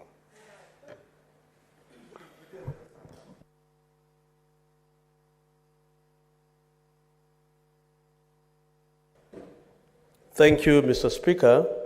Mr. Speaker, I rise to support this motion. And as I do so, Mr. Speaker, the reading of Article 96, Sub-Article 1, it speaks to the role of Senate. And that is, Mr. Speaker, to protect the interests of the counties and the county governments. Mr. Speaker, one of the ways through which this House can protect the interests of the county governments, as envisaged in Article 96, is to ensure that the counties receives enough resources, Mr. Speaker, to be able to undertake their functions allocated to the county governments in their constitution, Mr. Speaker. Mr. Speaker, the entire objective of devolution, I submit, Mr. Speaker, was meant to ensure that resources goes to our counties, as opposed to the previous arrangement before devolution, where money collected were being distributed in an unfair manner, using political considerations and so on. And so, Mr. Speaker, we need to begin this debate from that point, that devolution was meant to benefit the Kenyan people. And by so doing, Mr. Speaker, and we allocate money to the counties, then more development. Just like Mr. Speaker, I served Baringo North as a member of parliament. And Mr. Speaker, even yourself also, you served as a member of parliament.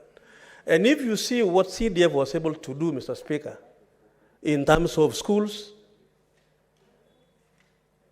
construction of schools, in terms of hospitals, that was before devolution, in terms of other facilities, Mr. Speaker, in terms of roads, electricity, and so on. And we were able to see the impact of what CDF was able to do. That was, Mr. Speaker, the essence of devolution. So that when we allocate more money to the counties, then we'll be able to see more development in our regions. Mr. Speaker, unfortunately, because of our limitation of resources, as said by a number of my colleagues here, counties have not been able to receive enough resources. Mr. Speaker, my county, Baringo, received 6.4 billion in the current financial year, Mr. Speaker. If you look at that amount, a substantial part of that money, Mr. Speaker, goes to recurrent expenditure in terms of salaries and others. And you are left with a very small amount for development. And that is why, Mr. Speaker, we allocate, like in this particular bill, we are proposing 385 billion to go to the counties.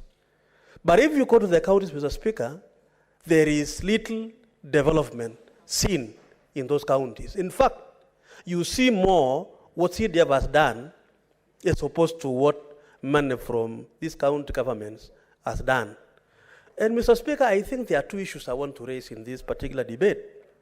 One is that the huge sums of that allocation goes to recurrent expenditure. Mr. Speaker, you served Kilifi as a governor for 2 terms.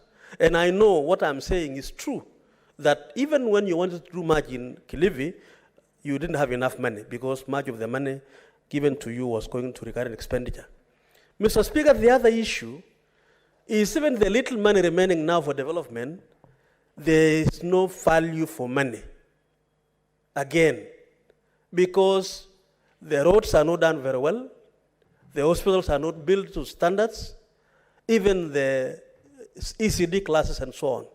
So, Mr. Speaker, I think, apart from suffering from the shortfall of the revenue allocated to our counties, there is need for this House. And that is, Mr. Speaker, why Article 96, Sub-Article 4, talks about the oversight of this House on the manner in which the money allocated to the counties is utilized. That, Mr. Speaker, brings me to the issue of the oversight fund. Unless, Mr. Speaker, we empower this House so that we are able then to follow the expenditure of that money, we still have the same problem, because then we'll face 2 problems. One, the revenue is not enough, and even the little for development remaining, Mr. Speaker, after recurrent expenditure is also misused in terms of the manner in which projects are done. So, Mr. Speaker, I want to say that one of the ways of ensuring that we have value for money is to empower the Senate to undertake its responsibility of oversight as envisaged in Article 96, Sub-Article 4 of our Constitution. Mr. Speaker, I want to agree with members who have proposed that perhaps we need to agree with the proposal by CRA of 407 billion allocation to the counties. But, Mr. Speaker, I think it is also important for us to be practical in this country. Today, Mr. Speaker, the country is paying huge sums of money towards loans, to repay the loans. Mr. Speaker, I think as we move forward, as we restructure our loans, as we continue to improve our economy, these figures, Mr. Speaker, in future should indeed move from 385 billion to maybe 450, 407, and so on, as proposed by CRA. So, Mr. Speaker, I want to support the figure of 385 now because of our economic situation as a country. But there is need to pursue a further increment even as we advance as a country, Mr. Speaker. Mr. Speaker, the other thing I wanted to raise in this debate is how do we enable the county governments to enhance their own revenue?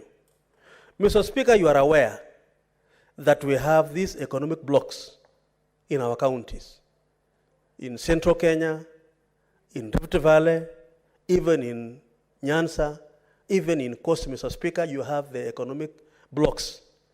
The intention, in my view, of these economic blocks, county economic blocks, Mr. Speaker, was to strengthen and create opportunities for the neighboring counties and create jobs for our people and enhance business. And this will help the counties now to enhance their revenue collection in their respective areas. Mr. Speaker, I think we need as a House to see how best we can strengthen these economic blocks. Is it grounded in law? If not, I think we need to do so, Mr. Speaker. The second point, Mr. Speaker, is disbursements of money. It is one thing, Mr. Speaker, to allocate the money, 385 billion to the counties, and now to disburse it again. I think, Mr. Speaker, as a House, we need to put in place rules, regulations, legislations, law, that will make it automatic. Once you allocate, Mr. Speaker, money to the county, then because, Mr. Speaker, the challenge we have is that you allocate the money, and then you await collections now for the resources. And I also want to believe that even after receiving the resources, there is no willingness by the national government to quickly avail funds to the county. So it's an area, Mr. Speaker, I think we need to also look into so that we have a clear mandatory position of remittance of the allocations to the counties. Mr. Speaker, I heard my colleague, Honorable Manso, talking about when we do mandamano, we collect more money. I think, Mr. Speaker, that is really shocking to me, because when we go through the mandamano business, Mr. Speaker, it hurts business. Direct investment by investors from abroad, Mr. Speaker, will be discouraged. Even the local businessmen will not be able to really do their business, Mr. Speaker. And we even learned recently during the mandamanos, we lost a lot of revenue in terms of people not working. The Honorable Senator Kamar.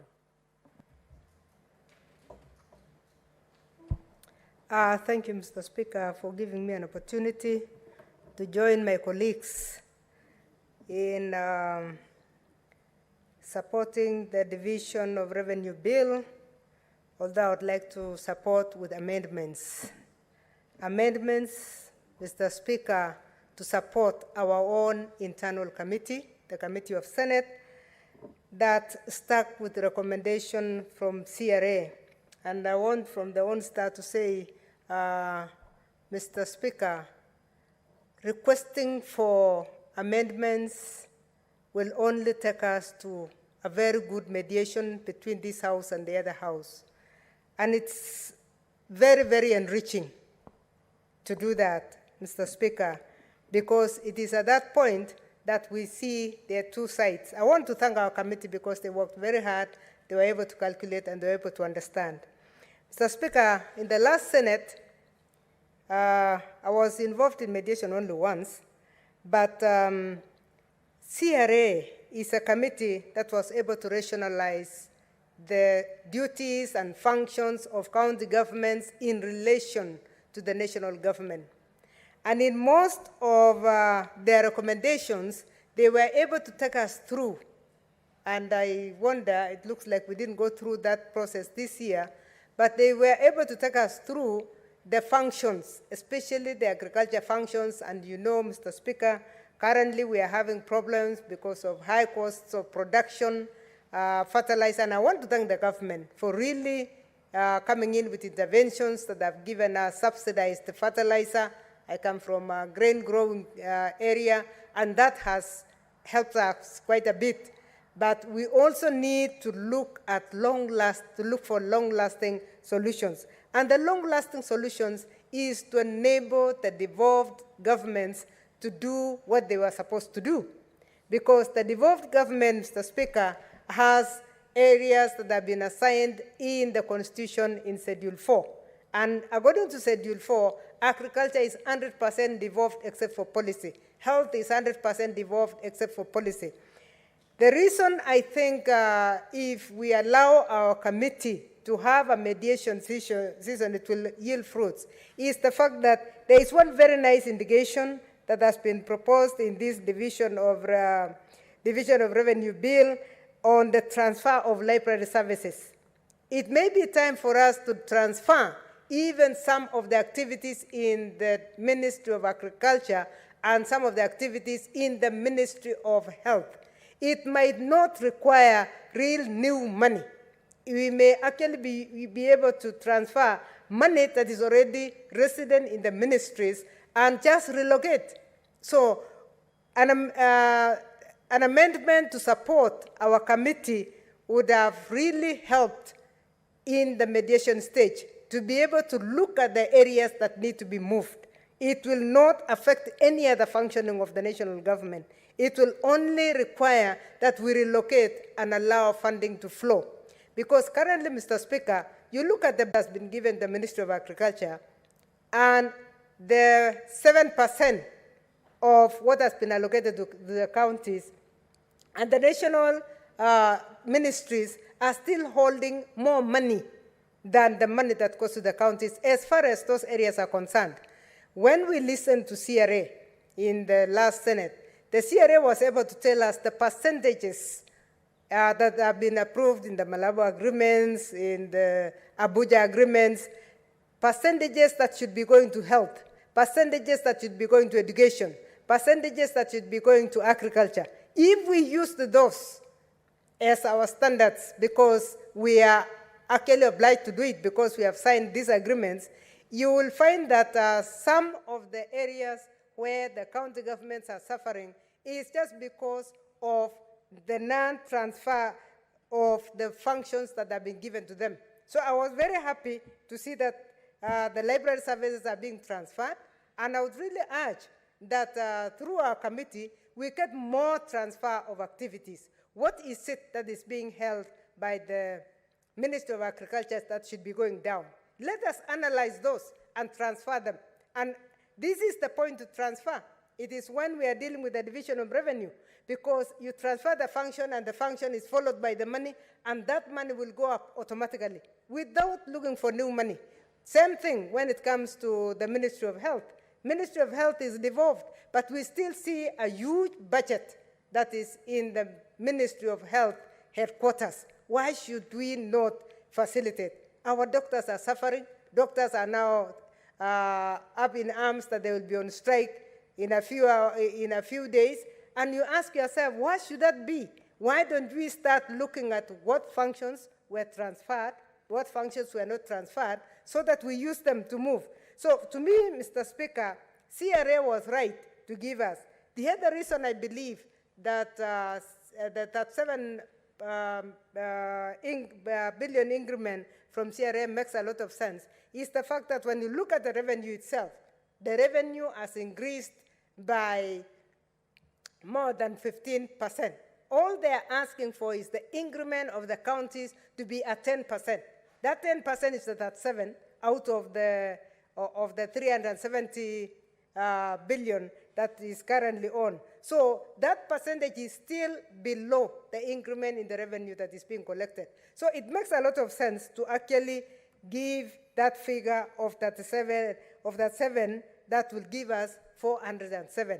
Mr. Speaker, I wind up by saying it is so important that we allow the committee of this House to have a healthy discussion with the other committee through a mediation, nothing acrimonious, just to discuss and see what needs to be transferred and which money needs to be spent from which corner or from which level of government, because it is just a matter of movement of that fund. If we allow the movement of functions and the funding to follow the functions, we will not have to do anything more, and we will not even touch the allocation that we are talking about in the analysis on the fund that should be catering for our debts, which we must pay, and I support the national government that it must be paid, and any other functions that the government would like to undertake, it will still be the same. But let's allow the flow of the transfer of functions. That way,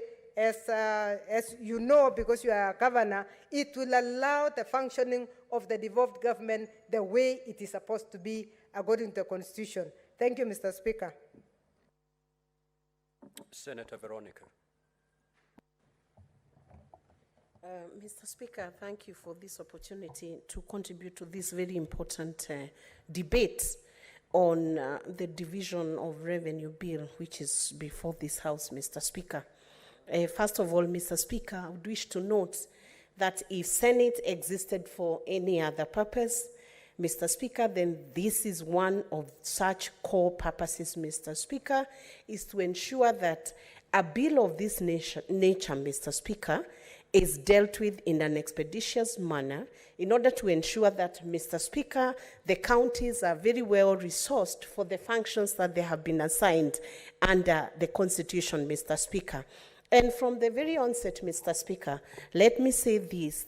While there is need to engage in robust debating of a bill of this nature, yet, Mr. Speaker, we must also understand that the process that is being done by Senate right now must be done in such a manner as to ensure that, Mr. Speaker, it is dealt with in an expeditious manner without unnecessary bottlenecks, Mr. Speaker, due regard being had to the fact that the allocation of these resources, Mr. Speaker, are needed to ensure that counties are functional and that there is sensitivity in our operations to the needs of the people of Kenya.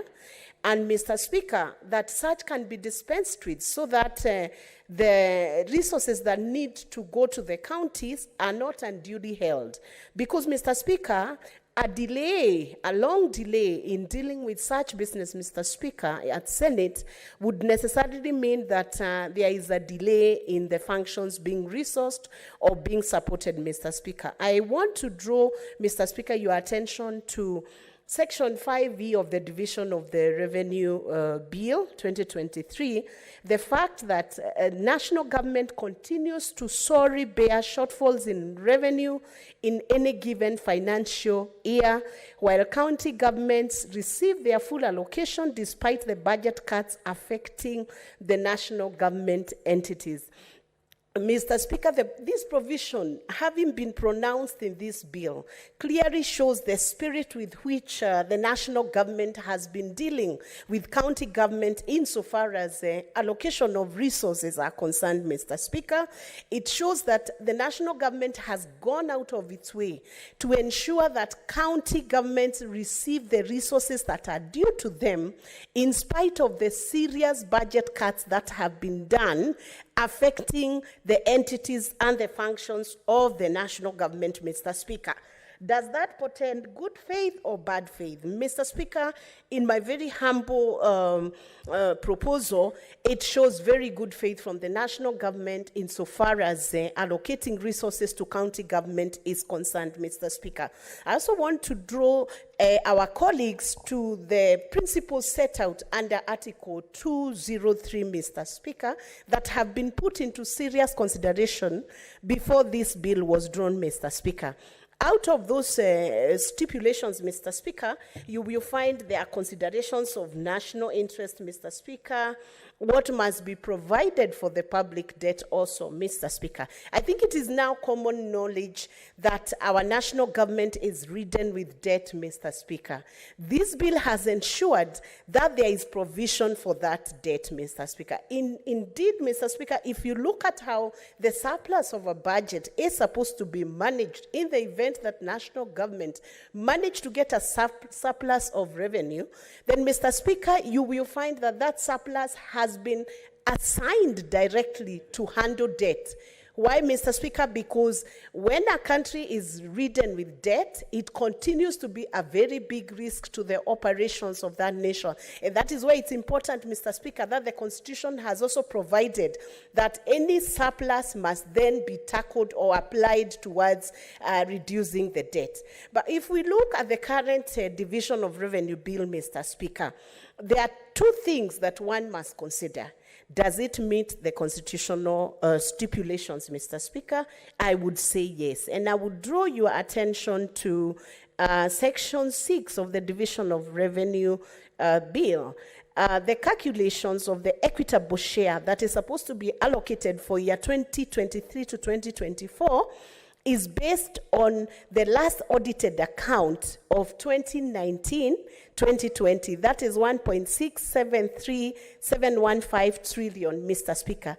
This is the last audited account and approved by National Assembly, Mr. Speaker. So the reference to that specific audited account of 2019 to 2020 is in good order, Mr. Speaker, and is the one that is constitutionally allowed. If you look, Mr. Speaker, also at Article 203, sub-article 2, Mr. Speaker, it also stipulates that the allocation cannot be less than 15%. If you look at the current allocation of 385 billion, Mr. Speaker, this allocation stands at 23.5, Mr. Speaker, which is approximately 9.5% above the stipulated constitutional provision, Mr. Speaker. So in my view, Mr. Speaker, this allocation of budget is practical, it is reasonable, it meets the legal stipulation, Mr. Speaker, and nothing should hold it away from being voted in. And I would take this opportunity to persuade my colleagues on the other side, Mr. Speaker, to consider this to be a good bill and to pass it just the way the National Assembly passed it, to pass it, Mr. Speaker, and accept this allocation of 385 billion because it will give an opportunity to Kenyans to live within their own means, Mr. Speaker. There is a way we could say that allocation be done beyond 385, and then the funds are not available for disbursement to the counties, Mr. Speaker. For the last few months, everybody is crying, begging the Minister for Finance to release funds to the county, Mr. Speaker. Does it make sense then to draw a bill which states big figures, Mr. Speaker, without considering the fact of the fiscal capacity? If you look at Article 202, Sabbatical E, it talks about the fiscal capacity of the county government. And in the same breath, Mr. Speaker, we must consider the fiscal capacity of the national government to disperse the resources. For this reason, Mr. Speaker, this allocation is equitable. It meets the legal stipulation, it meets the accounting stipulation, and Mr. Speaker, I would support this bill and ask my colleagues to avoid a situation or a trap of sending it to mediation, because it would elongate the process and continue to deny the resources to counties that are required to move to the counties. I thank you, Mr. Speaker, and I support the Division of Revenue Bill 2023. Senator Gataya. Thank you, Honorable Speaker, for giving this opportunity to contribute to this very important bill on level allocation. Considering the fact that, Honorable Speaker, these are some of the very fundamentals as to why we are here as a Senate, because that is our core responsibility to make sure that we have devolved resources to our mother counties across the country. Honorable Speaker, the inception of devolution created a very viable environment for our locals downstream. So it is therefore important, Honorable Speaker, that as we debate, we have to urgently consider the fact that devolution created a way of life because we decentralize services to our counties. That's creating quite a number of significant developments across the board.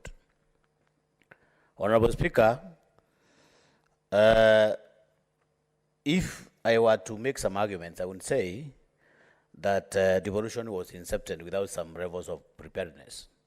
Because, Honorable Speaker, I've happened to serve in the counties for close to 10 years, and there's some responsibility, there's some departments that were involved when the whole system was not prepared. For example, Honorable Speaker, if you look at the Ministry of Health, quite a number of counties are struggling with the Ministry of Health and Agriculture. And of course, those two ministries form the backbone of quite a number of activities in counties.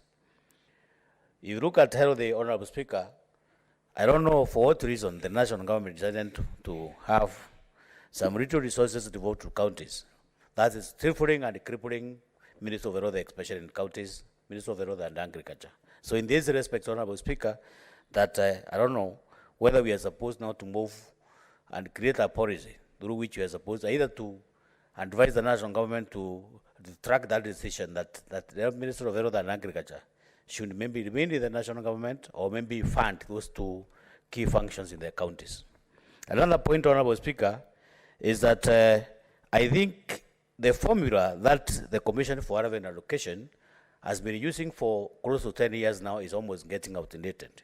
We are supposed now to review some of those formulas that those commissions are using to allocate revenues. For example, Honorable Speaker, if you go to my county, the Tharaka County, the money that is being allocated to the Tharaka County is not even enough, even to cater for quite a number of activities. And I'm very sure there are so many other counties that are really struggling to make their ends meet. So I think it is through this House we are supposed to create a system to make sure that we have made some reviews, some considerations on how we are supposed to create some more energetic formulas through which we are supposed to have the Commission for Revenue Allocation allocate monies to counties.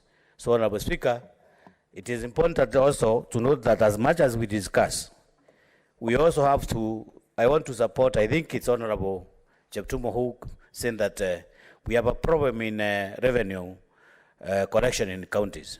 There are quite a number of leakages, so that you find that one of the reasons why we have even the pending bills is when the counties budget and then they fail the target of correcting the target and the revenue. That's why you end up, you are budgeting something, so along the way you just fall short of the budget. That way you fail to meet your target and you fail maybe to pay your contractors and so forth. So in this respect, Honorable Speaker, I don't know, we are supposed now as a Senate to make sure that we have created a system through which we are supposed to strengthen the revenue allocation expenses to counties so that maybe we can strengthen their revenue base. So in this respect, Honorable Speaker, this is a critical bill.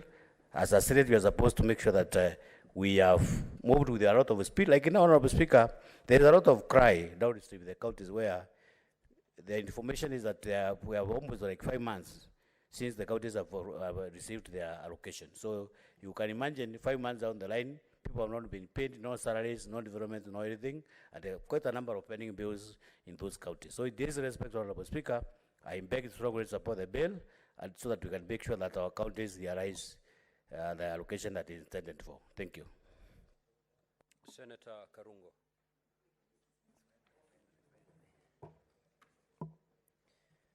Thank you very much, Mr. Speaker. As I rise to support the Division of Revenue Bill 2023. Mr. Speaker, as I support,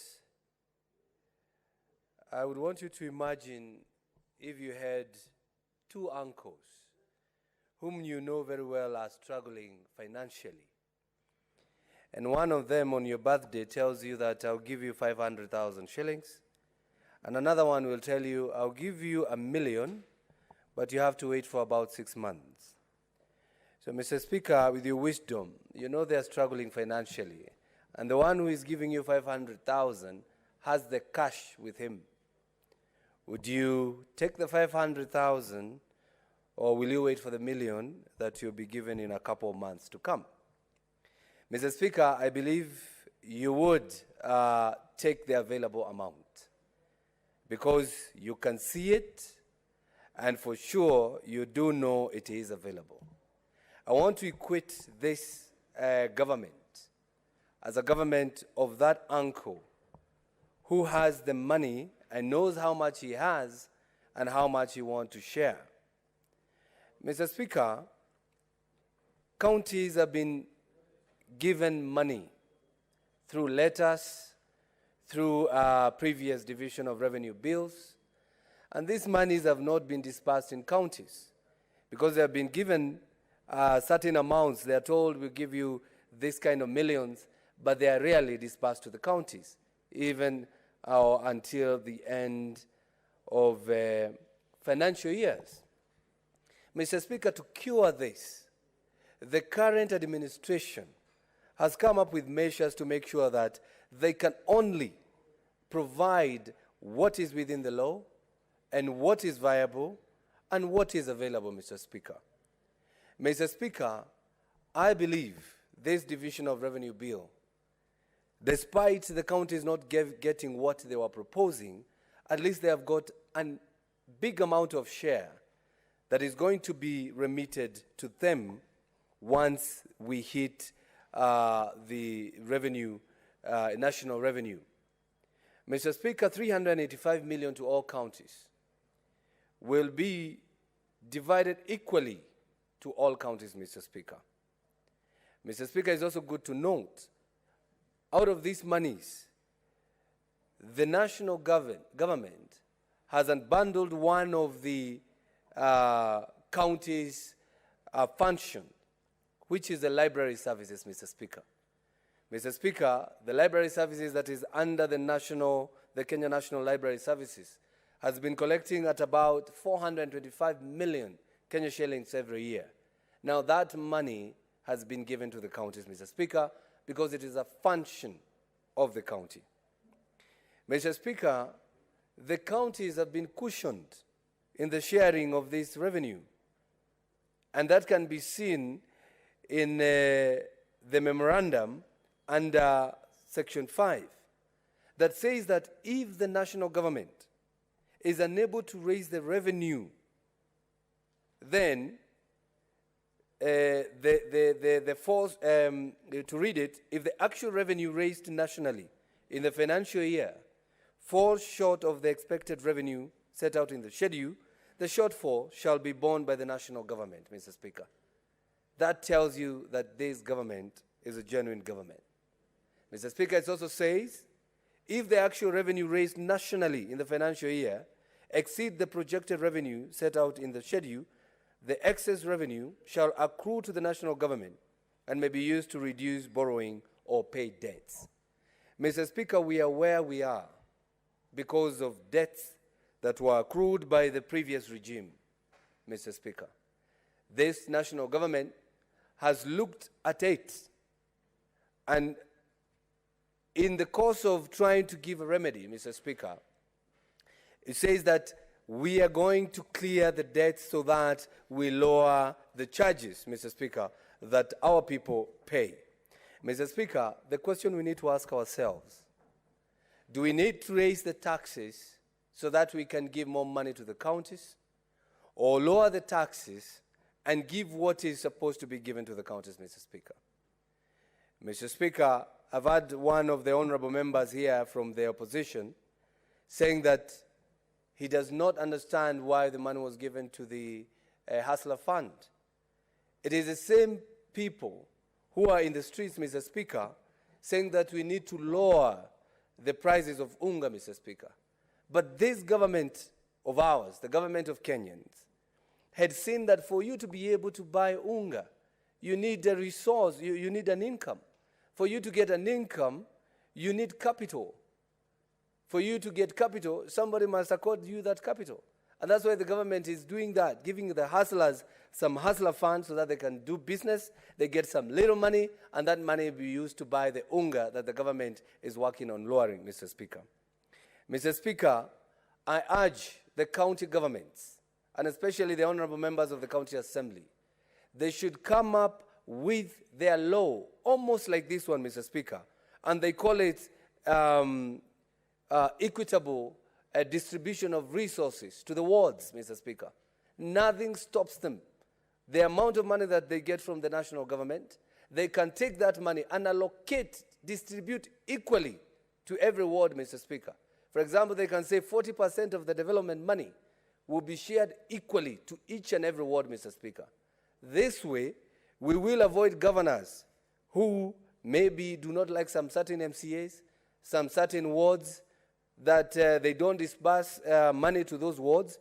This will, of course, save such wards that do not receive recognition from the governors, Mr. Speaker. So I urge the county assemblies to come up with a law like this one, or close to this one, so that each member or each citizen of each ward to get the resources as they come from the national government. And as I wind up, Mr. Speaker, I call upon the Senate. We are very good at disbursing, distributing, and passing this law, and the money is disbursed to the counties. But sometimes we are unable to check on how that money is used by the governors, Mr. Speaker. So I urge the honorable members, as we take this money to the counties, let's follow them.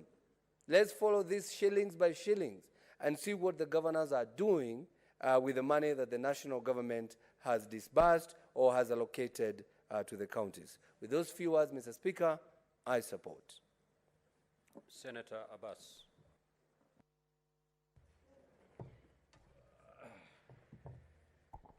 Thank you, Honorable Speaker.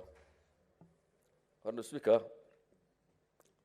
I want to contribute on the revision of the revenue bill. Mr. Speaker, as you're aware, the responsibility of this Senate is to safeguard the interests and to see that devolution succeeds.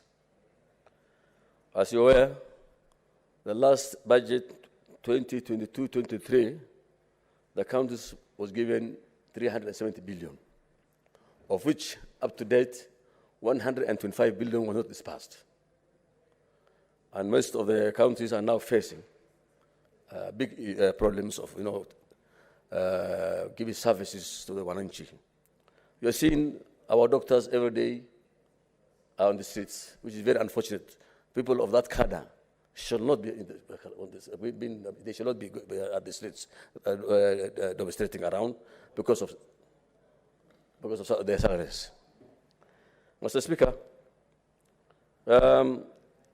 one other thing is, if you look at the national government, most of the functions of Ministry of Health has been abandoned and taken to counties.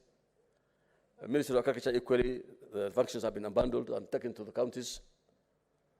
While the counties are now crying for only 22 billion difference. The 385 proposed here and what was proposed by the CRA is a difference of only 22 billion.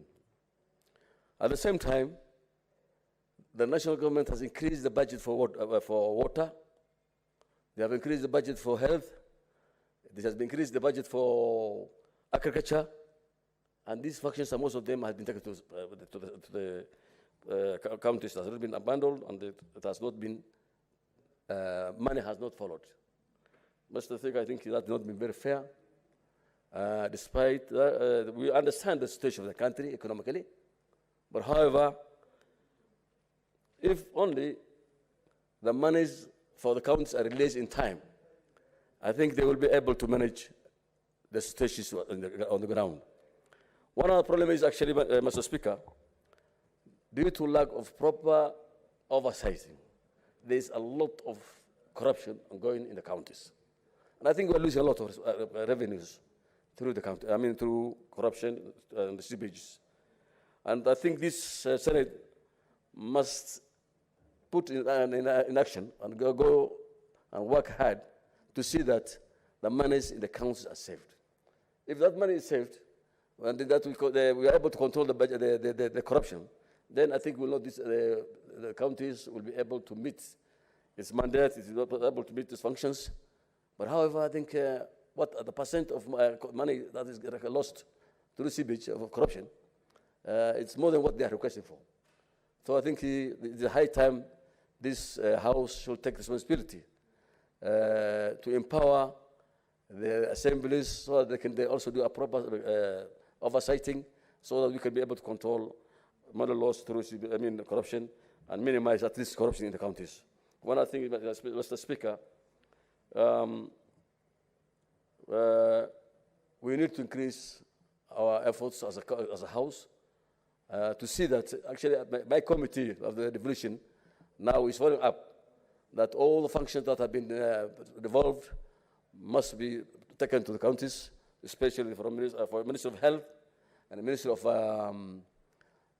Agriculture, so that at least, but then the same functions that have been devolved, the money should be at least sent also to the counties, like they have done for the laborers. So agriculture equally should at least send the money to the counties and all the functions now that have been devolved. Agriculture equally should do the same. I think this is the high time that we'll be able to settle this business of push and pull between the national government and the county government. With those few remarks, Mr. Speaker, I beg to support the bill. Thank you. Honorable Senators, there being no senators wishing to contribute, I will now call upon the mover to reply.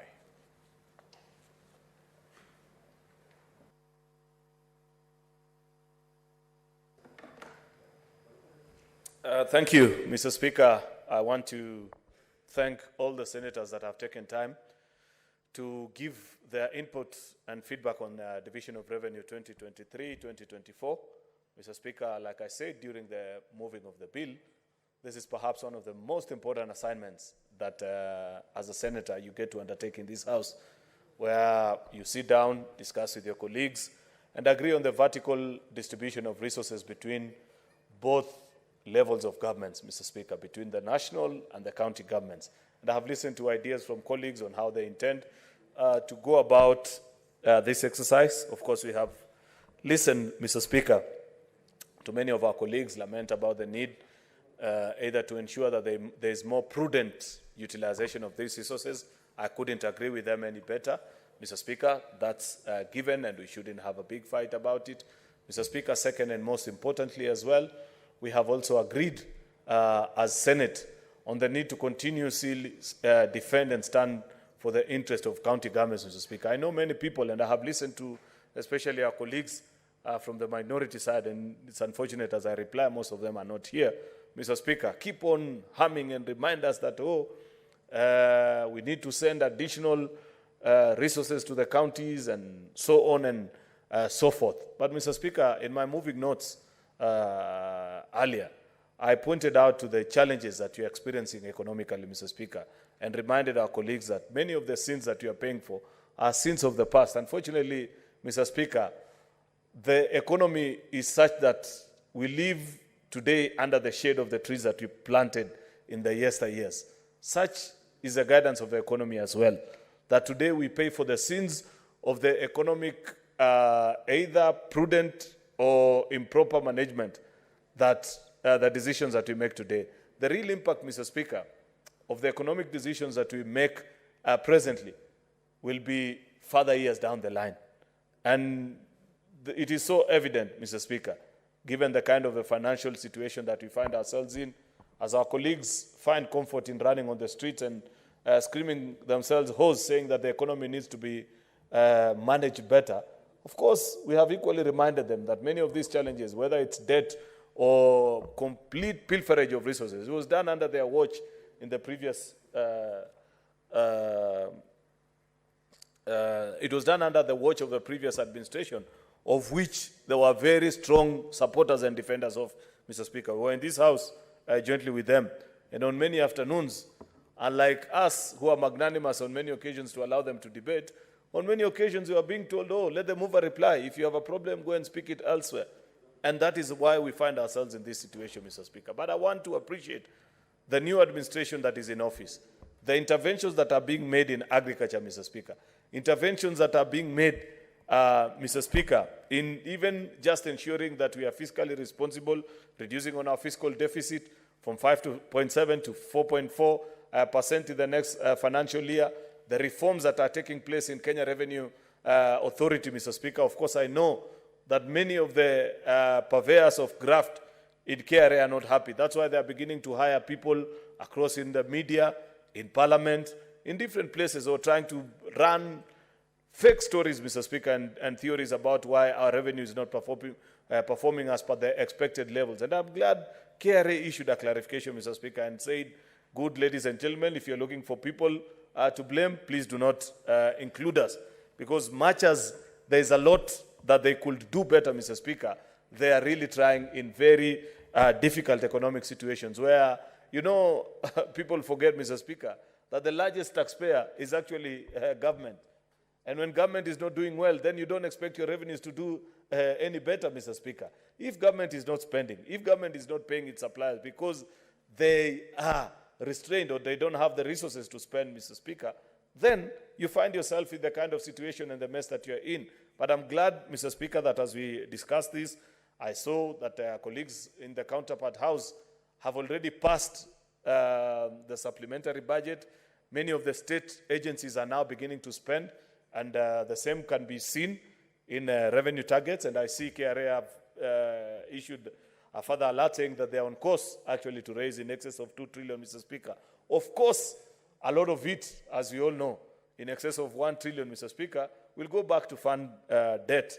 And that will be an extremely difficult situation to find ourselves in, Mr. Speaker. But I know that eventually when they are done with putting in place a new administration, I know they are recruiting a new commissioner general and so many other things that are being done, Mr. Speaker, to ensure that as a revenue authority, they raise the necessary resources for us to share with our county governments. I appreciate also, Mr. Speaker, that many of the colleague senators that have spoken to this matter have insisted and implored on each other the need to ensure that there is better use of resource at the various levels of our county governments, Mr. Speaker. Mr. Speaker, there are two things that I want to say. Number one, I want to challenge colleague senators that perhaps after all is said and done, once we have passed division of revenue and perhaps even CARA, let us come and discuss also, because senators are akin to board chairpersons and governors are like CEOs running the institution. We oversight. We might not be involved in the day-to-day operations, but we see how the entities that we superintend are performing. How can we possibly sit as a Senate of the Republic of Kenya, Mr. Speaker, and be comfortable that of the monies that we devolve to our county governments, in excess of 70, and in some counties even 80%, are being consumed under recurrent expenditure, Mr. Speaker, leaving very little amounts to, Mr. Speaker, to do actual development, Mr. Speaker. Yet, we have passed PFM regulations, and we know what the statutory requirement is. But I can tell you for a fact, not a single county government, check in your counties, colleague senators, not one county government in this country is compliant with the provisions of PFM with regards to the division between recurrent and development. We need to sit down and pass a resolution as a house. We must demand of each governor to stop giving us excuses and file a recovery plan with this house so that you tell us, my recurrent is at 80%, but in the next 2 or 3 financial years, my finance and planning department has assured me that if we stop recruiting, if we put a freeze on increment, say, of salaries, if we reduced on certain expenditures that are not necessary at this particular time, we will be on course, Mr. Speaker. That's why, if you check through the current formula that we passed for division of resources, Mr. Speaker, there is 1% of these funds that is enjoyed. Or if you look into the build-up of a formula, Mr. Speaker, let me put it better, because I want to take that again for members to understand. as a compilation of all the factors that inform what goes to a specific county. When you think about population, poverty index, health index, Mr. Speaker, there is 1% that goes to the specific counties that are properly managing their resources, Mr. Speaker. That 1%, because I think next financial year, Mr. Speaker, we begin again the conversation of the fourth generation formula for dividing or sharing resources among its counties, Mr. Speaker. We need to inbuild this particular matter, Mr. Speaker, so that we ensure that we expect and we demand of our county governments, Mr. Speaker, that they manage their resources better, so that we know my county is currently doing 70%. It's a shame, Mr. Speaker, that unfortunately, if we ask ourselves, even the senators that are in the House currently, many perhaps, and these are reports that are available, I have said this times without number. If you ask a good number of senators, what is the split in your county between recurrent and development? Unfortunately, very few know the numbers often. Yet, that informs the very direction that your county is taking. Because if your governor is spending 20, 25, or even 15% on development, then no matter how much noise you make, no matter how much you demand prudent use of the same resources, Mr. Speaker, if it is a small quota and a small allocation, unfortunately, Mr. Speaker, your constituents will never realize the proper fruits of devolution as is enshrined in our Constitution and as our people expected of us, Mr. Speaker. Therefore, it's unfortunate, Mr. Speaker, that we find ourselves in this situation. I hope, and I will be moving together with colleagues in leadership, that perhaps we do a motion jointly, concrete with the resolutions, where we shall expect of the controller of budget and the Auditor General that each of our counties file a recovery plan so that we know what eventually will be the final solution, Mr. Speaker. So, Mr. Speaker, with those very many remarks, I beg to move. Mr. Speaker, sir, pursuant to Standing Order number 66.3, I beg to move that putting of the question on this motion be deferred to a later time, Mr. Speaker, bearing in mind that the quorum issues and the need for our whips to mobilize, Mr. Speaker. Thank you. Majority Leader, indeed, the putting of the question in regard to that particular motion is deferred.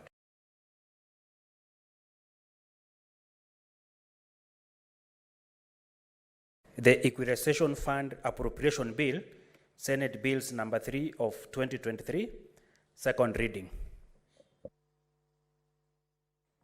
The Chairperson, Standing Committee on Finance and Budget.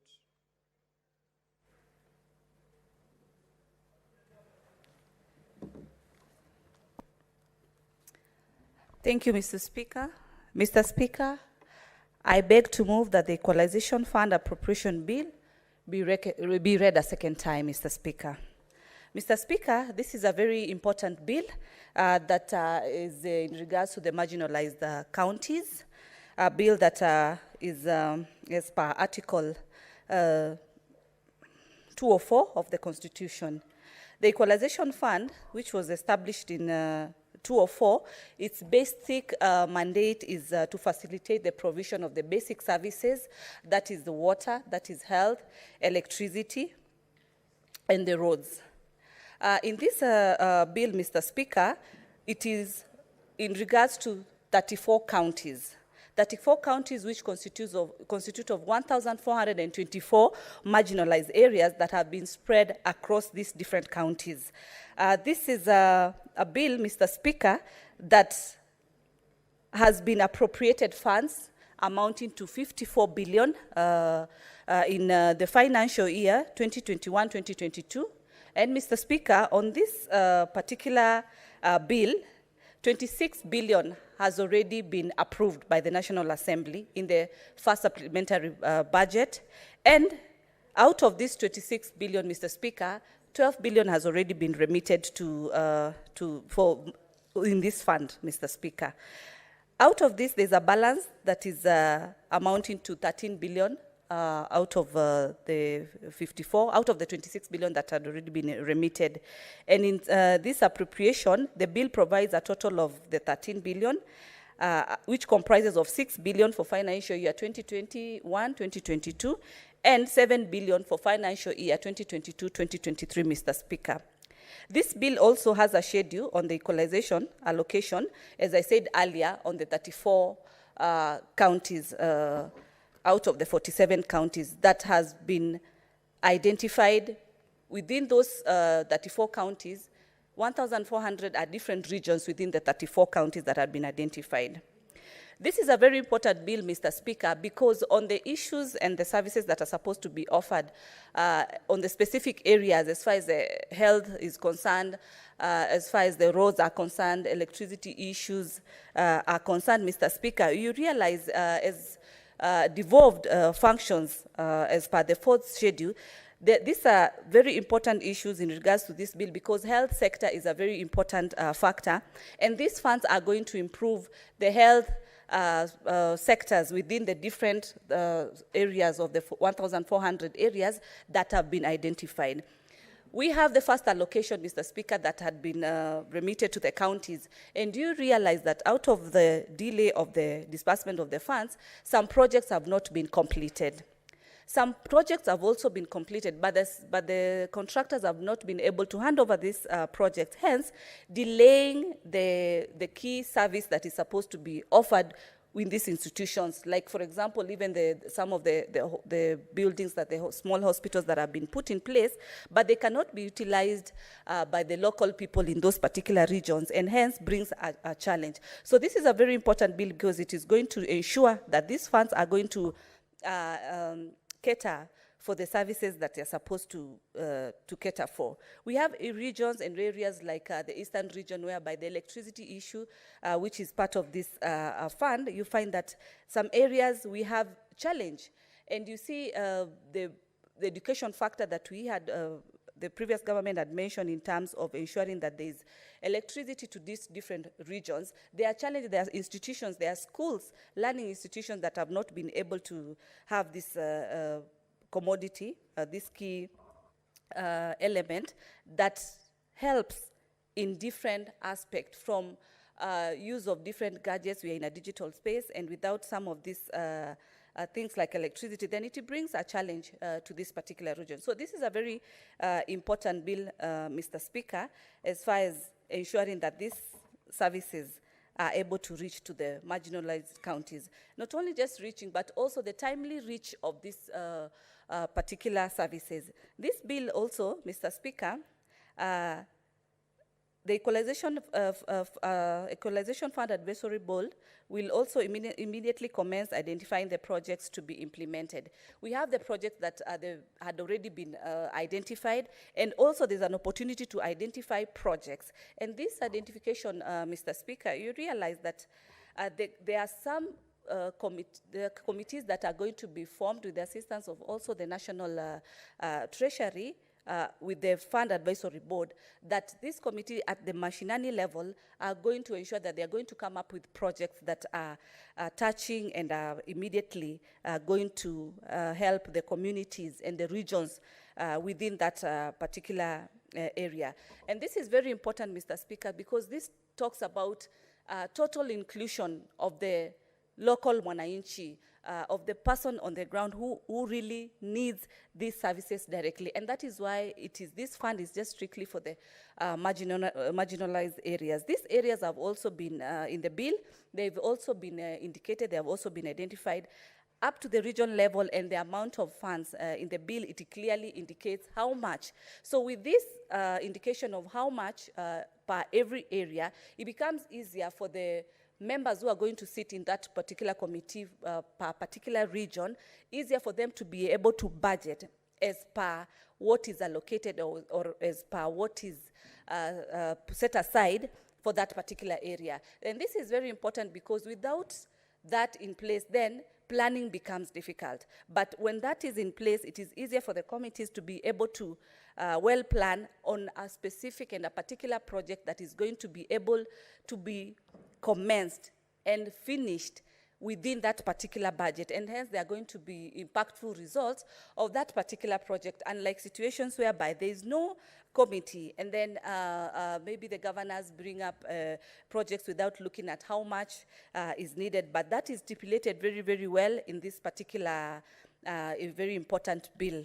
Mr. Speaker, in the committee during our meetings, we engage different stakeholders. And we've had very good engagements with different stakeholders, ranging from the National Treasury, Mr. Speaker, who have also been able to have their input. And we've really been able to discuss one key element on why these funds have been able to have delayed, because, as I said earlier, the initial appropriation amount was 54 billion. And out of this, only 26 billion is what National Treasury was able to approve. On top of that, only 12 billion is what has already been dispersed to the different marginalized area. And so there's an outstanding of 13 billion. As we speak, Mr. Speaker, in our deliberation with National Assembly, out of the 13 billion, only 10 billion has been appropriated in the first supplementary budget. And hence, there's a deficit of around 300 billion. As a committee, we advised and decided that let the 10 billion pass and be able to be dispersed to the marginalized regions, and hence the balance of the, because it is already appropriated, so as not to create any delays, so that these funds can be able to be taken to the, to be appropriated as per the schedule. And so the balance of the 3 billion will be now incorporated with the balance from the main 54 billion less 26 billion. The outstanding balance of about 28 billion will be now added. The 3 billion will be added so that these funds can now be allocated. We also had different stakeholders, that the Council of Governors. The Council of Governors were able to clearly state and also were able to table the existing projects. They were able to mention about 300 projects that were in place in total, but about 120 projects are the projects that have been completed, and then hence the rest are stalling. The reason that they are stalling, according to the Council of Governors, is because of untimely disbursement of these particular funds to for these projects. Also, the challenges that they have been able to mention earlier in terms of the contractors still holding because of maybe delayed. But we were able to insist to the Council of Governors that it is very important because we realize there's a strategy or a technique whereby when new governors take office, then they want to come up with their own project. But we were able to advise that it is very important for them to ensure that they complete the existing projects that are in place. Further to that also, to ensure that these projects are not just buildings or houses, but are going to be able to be impactful to the people, because they are going to utilize those projects for the mandate that they are required to be able to utilize.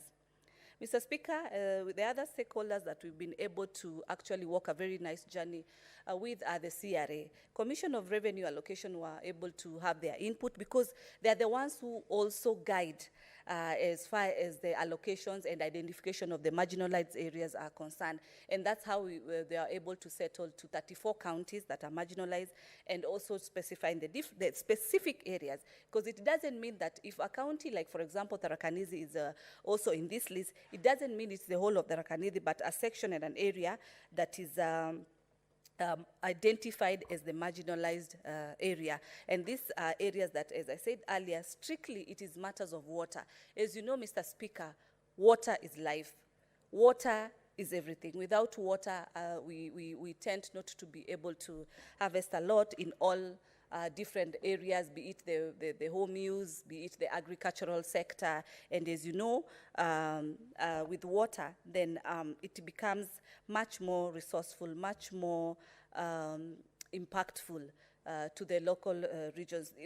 One of the regions that is in these 34 counties is areas like Mandera, areas like Turkana. And we believe through this bill, Mr. Speaker, areas like Turkana, Marsabit, areas of Mwingi, when we have these funds and getting to the counties and being able to execute exactly what has been identified or what has been the main focus of this particular fund, there's going to be an impact. we are going, the counties are going actually from all angles are going, yes, to receive the national allocation. They're also going to receive this equalization fund and any other grants that they normally receive. And with proper implementation of the project, proper use of the funding that has been allocated, there is going to be quite a very big improvement. It is also wise to note, Mr. Speaker, that the University of National African Women Economic Empowerment Hub was able to also come on board to the committee.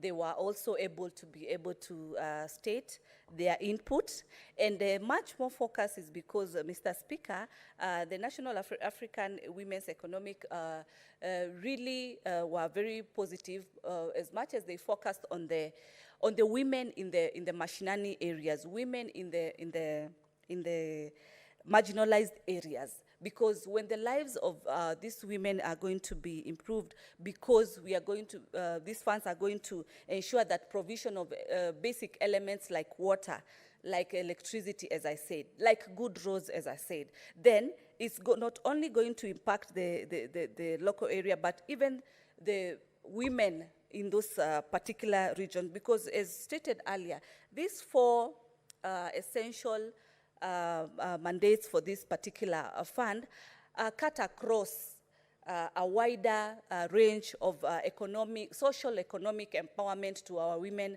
in the marginalized areas. And why am I insisting on women, Mr. Speaker? This is because in these regions mostly, the number of women, as far as gender is concerned, is more bigger than the number of the male factor, because these are very remote areas that mostly women have been the ones who have been left in these particular regions. But when these facilities are put in these particular regions, then it is, as I said earlier, it's not just for the area just improved, but also empowering the local women who are in those particular regions, Mr. Speaker. Mr. Speaker, in our deliberations in the committee, we were able to note some of the conditions that the counties were able to put in place so as to receive the disbursement. And some of them included that the funds should just be utilized for the projects in the marginalized areas. You find that if these funds are not going to focus and are going to be diverted for either any other recurrent use expenditure, for example, or any other project that the governors could have started, then it deviates from initial mandate of what really needs to be utilized. And you realize, Mr. Speaker, this is a very important fund, because we have areas that are very well improved. And the reason this fund needs to be adopted and needs to quickly be remitted to these counties is because it really cuts and offers those services that are not, that the funds from the national level is not able to offer. And it helps at least unify and bring and give an opportunity to all Kenyans in this country, not just in areas that are more urban, that have more advantages. Like you look at the issue of roads, Mr. Speaker, in regions like Turkana region, Mandera region, the surface area, yes, is very quite big. The land surface area is very quite big. But when these facilities are put in these areas, you find that they are going to improve not only the infrastructure, but also the business element. There's going to be much movement. If water is in these places, agriculture is going to improve. There's going to be production. When production is there and there's value addition to this particular product, Mr. Speaker, then you realize that there's going to be improvement of the different economic areas, hence increase in the revenue that is supposed to come from these particular areas. An increase in revenue definitely will impact the region, will also be able to create job opportunities for our youth in those particular regions, because these facilities are there. The reason we have a devolved government is so as to ensure in those regions our people are able to get opportunities in those particular regions, Mr. Speaker. But if we do not ensure that that is in place, then we kill devolution indirectly, and that is not what us as Senate will pride in, Mr. Speaker. Mr. Speaker, the other condition that the county was able to state is the beneficiary counties must open county special purpose account at the Central Bank of Kenya. As I said, this fund is not an additional allocation, but it's a special fund, and so it is wise for it to have its own account.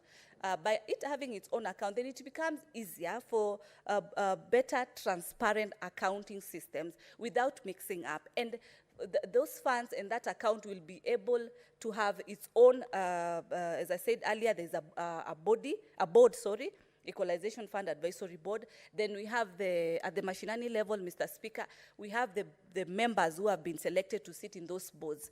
And definitely also having this account specifically for these particular funds, it is more manageable. It is more clear. There's no mix-up that these funds were utilized for any other project. These funds were used to pay recurrent expenditures. That won't be the case, but it will be easy to manage. It will be easy to offer transparent accounting as far as these funds will be concerned for that particular marginalized area. Further to that, Mr. Speaker, the County Technical Committee also, we stated that it must place as provided in the PFM Act 2021 regulations. These are, as I mentioned earlier, these are the committees that will be able to identify the different projects depending on the area. Because you realize, Mr. Speaker, for projects to be identified in these areas, there needs to be also, the people need to be there. They also need to interconnect with other public institutions, so that whatever project is being put in place, for example, if they are putting electricity in this particular area, then that electricity is going to serve a bigger range. If it is the borehole, if it is the water that is going to be put in this particular area, then these committees will help ensuring that this water will not just serve small number of people, but is going to serve a wider range of people. If it is a case example, Mr. Speaker, for the roads, then it will ensure that these roads are going to interconnect and are going to ensure that people from side this to moving to the other side are going to be able to have an infrastructure that does not only cover a smaller area, but a wider range of depending on the number of people, Mr. Speaker. Mr. Speaker, the other condition we were able to state is also spending unit must comply with the existing laws and regulation. This is definitely governed. It is also guided as per our PFM Act, as earlier stated. Mr. Speaker, the committee considered the bid and made several observations in it.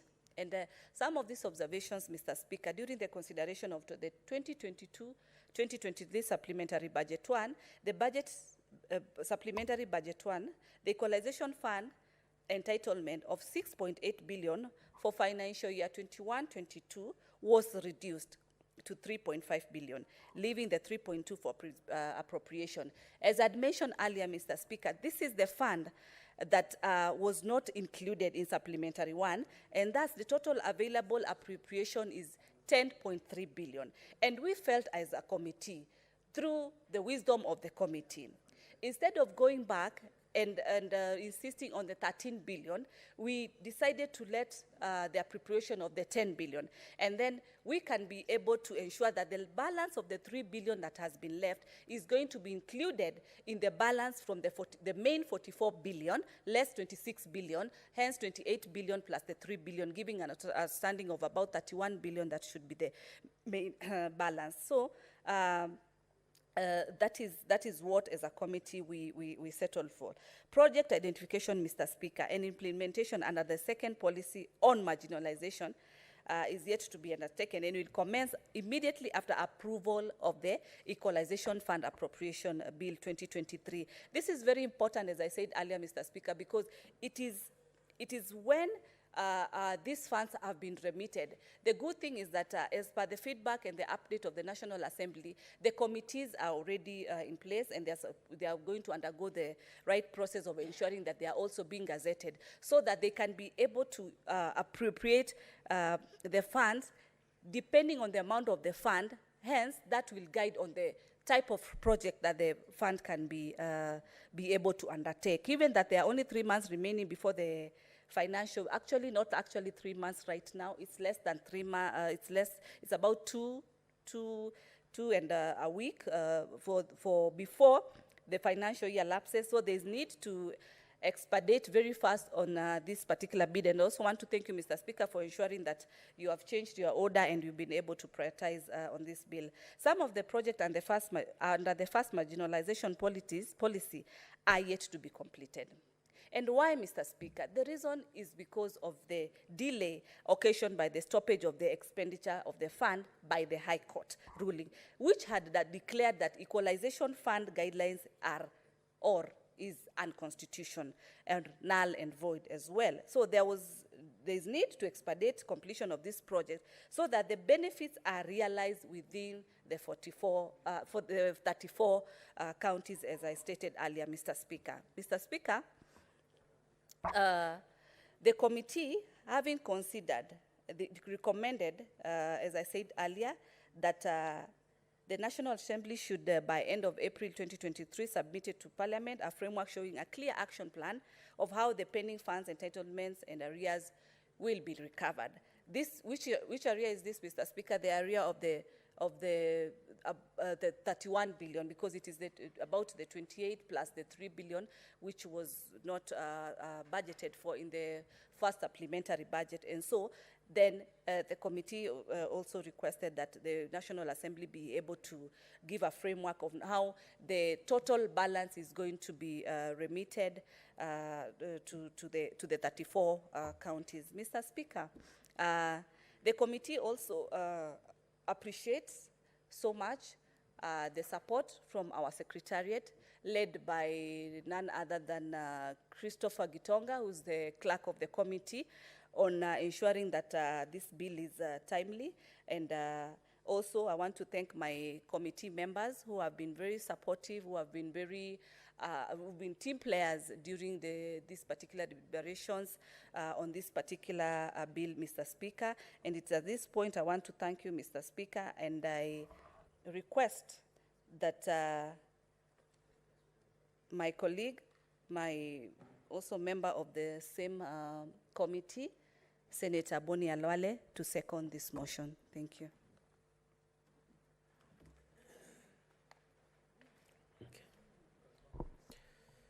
Thank you, Mr. Speaker. Mr. Speaker, I rise to second this motion. Senator Boni, we have 6 minutes to go. Yes. I don't know whether that will be adequate. If you want to second by way of standing order 108 so that you reserve your right to contribute later on to this motion, or yes. you want to... It's better that way, Mr. Speaker, sir. So then what you need to do under standing order 108, you just bow your head and leave it at that. Then you'll have reserved your right to contribute later on to this particular motion. Very well. Thank you.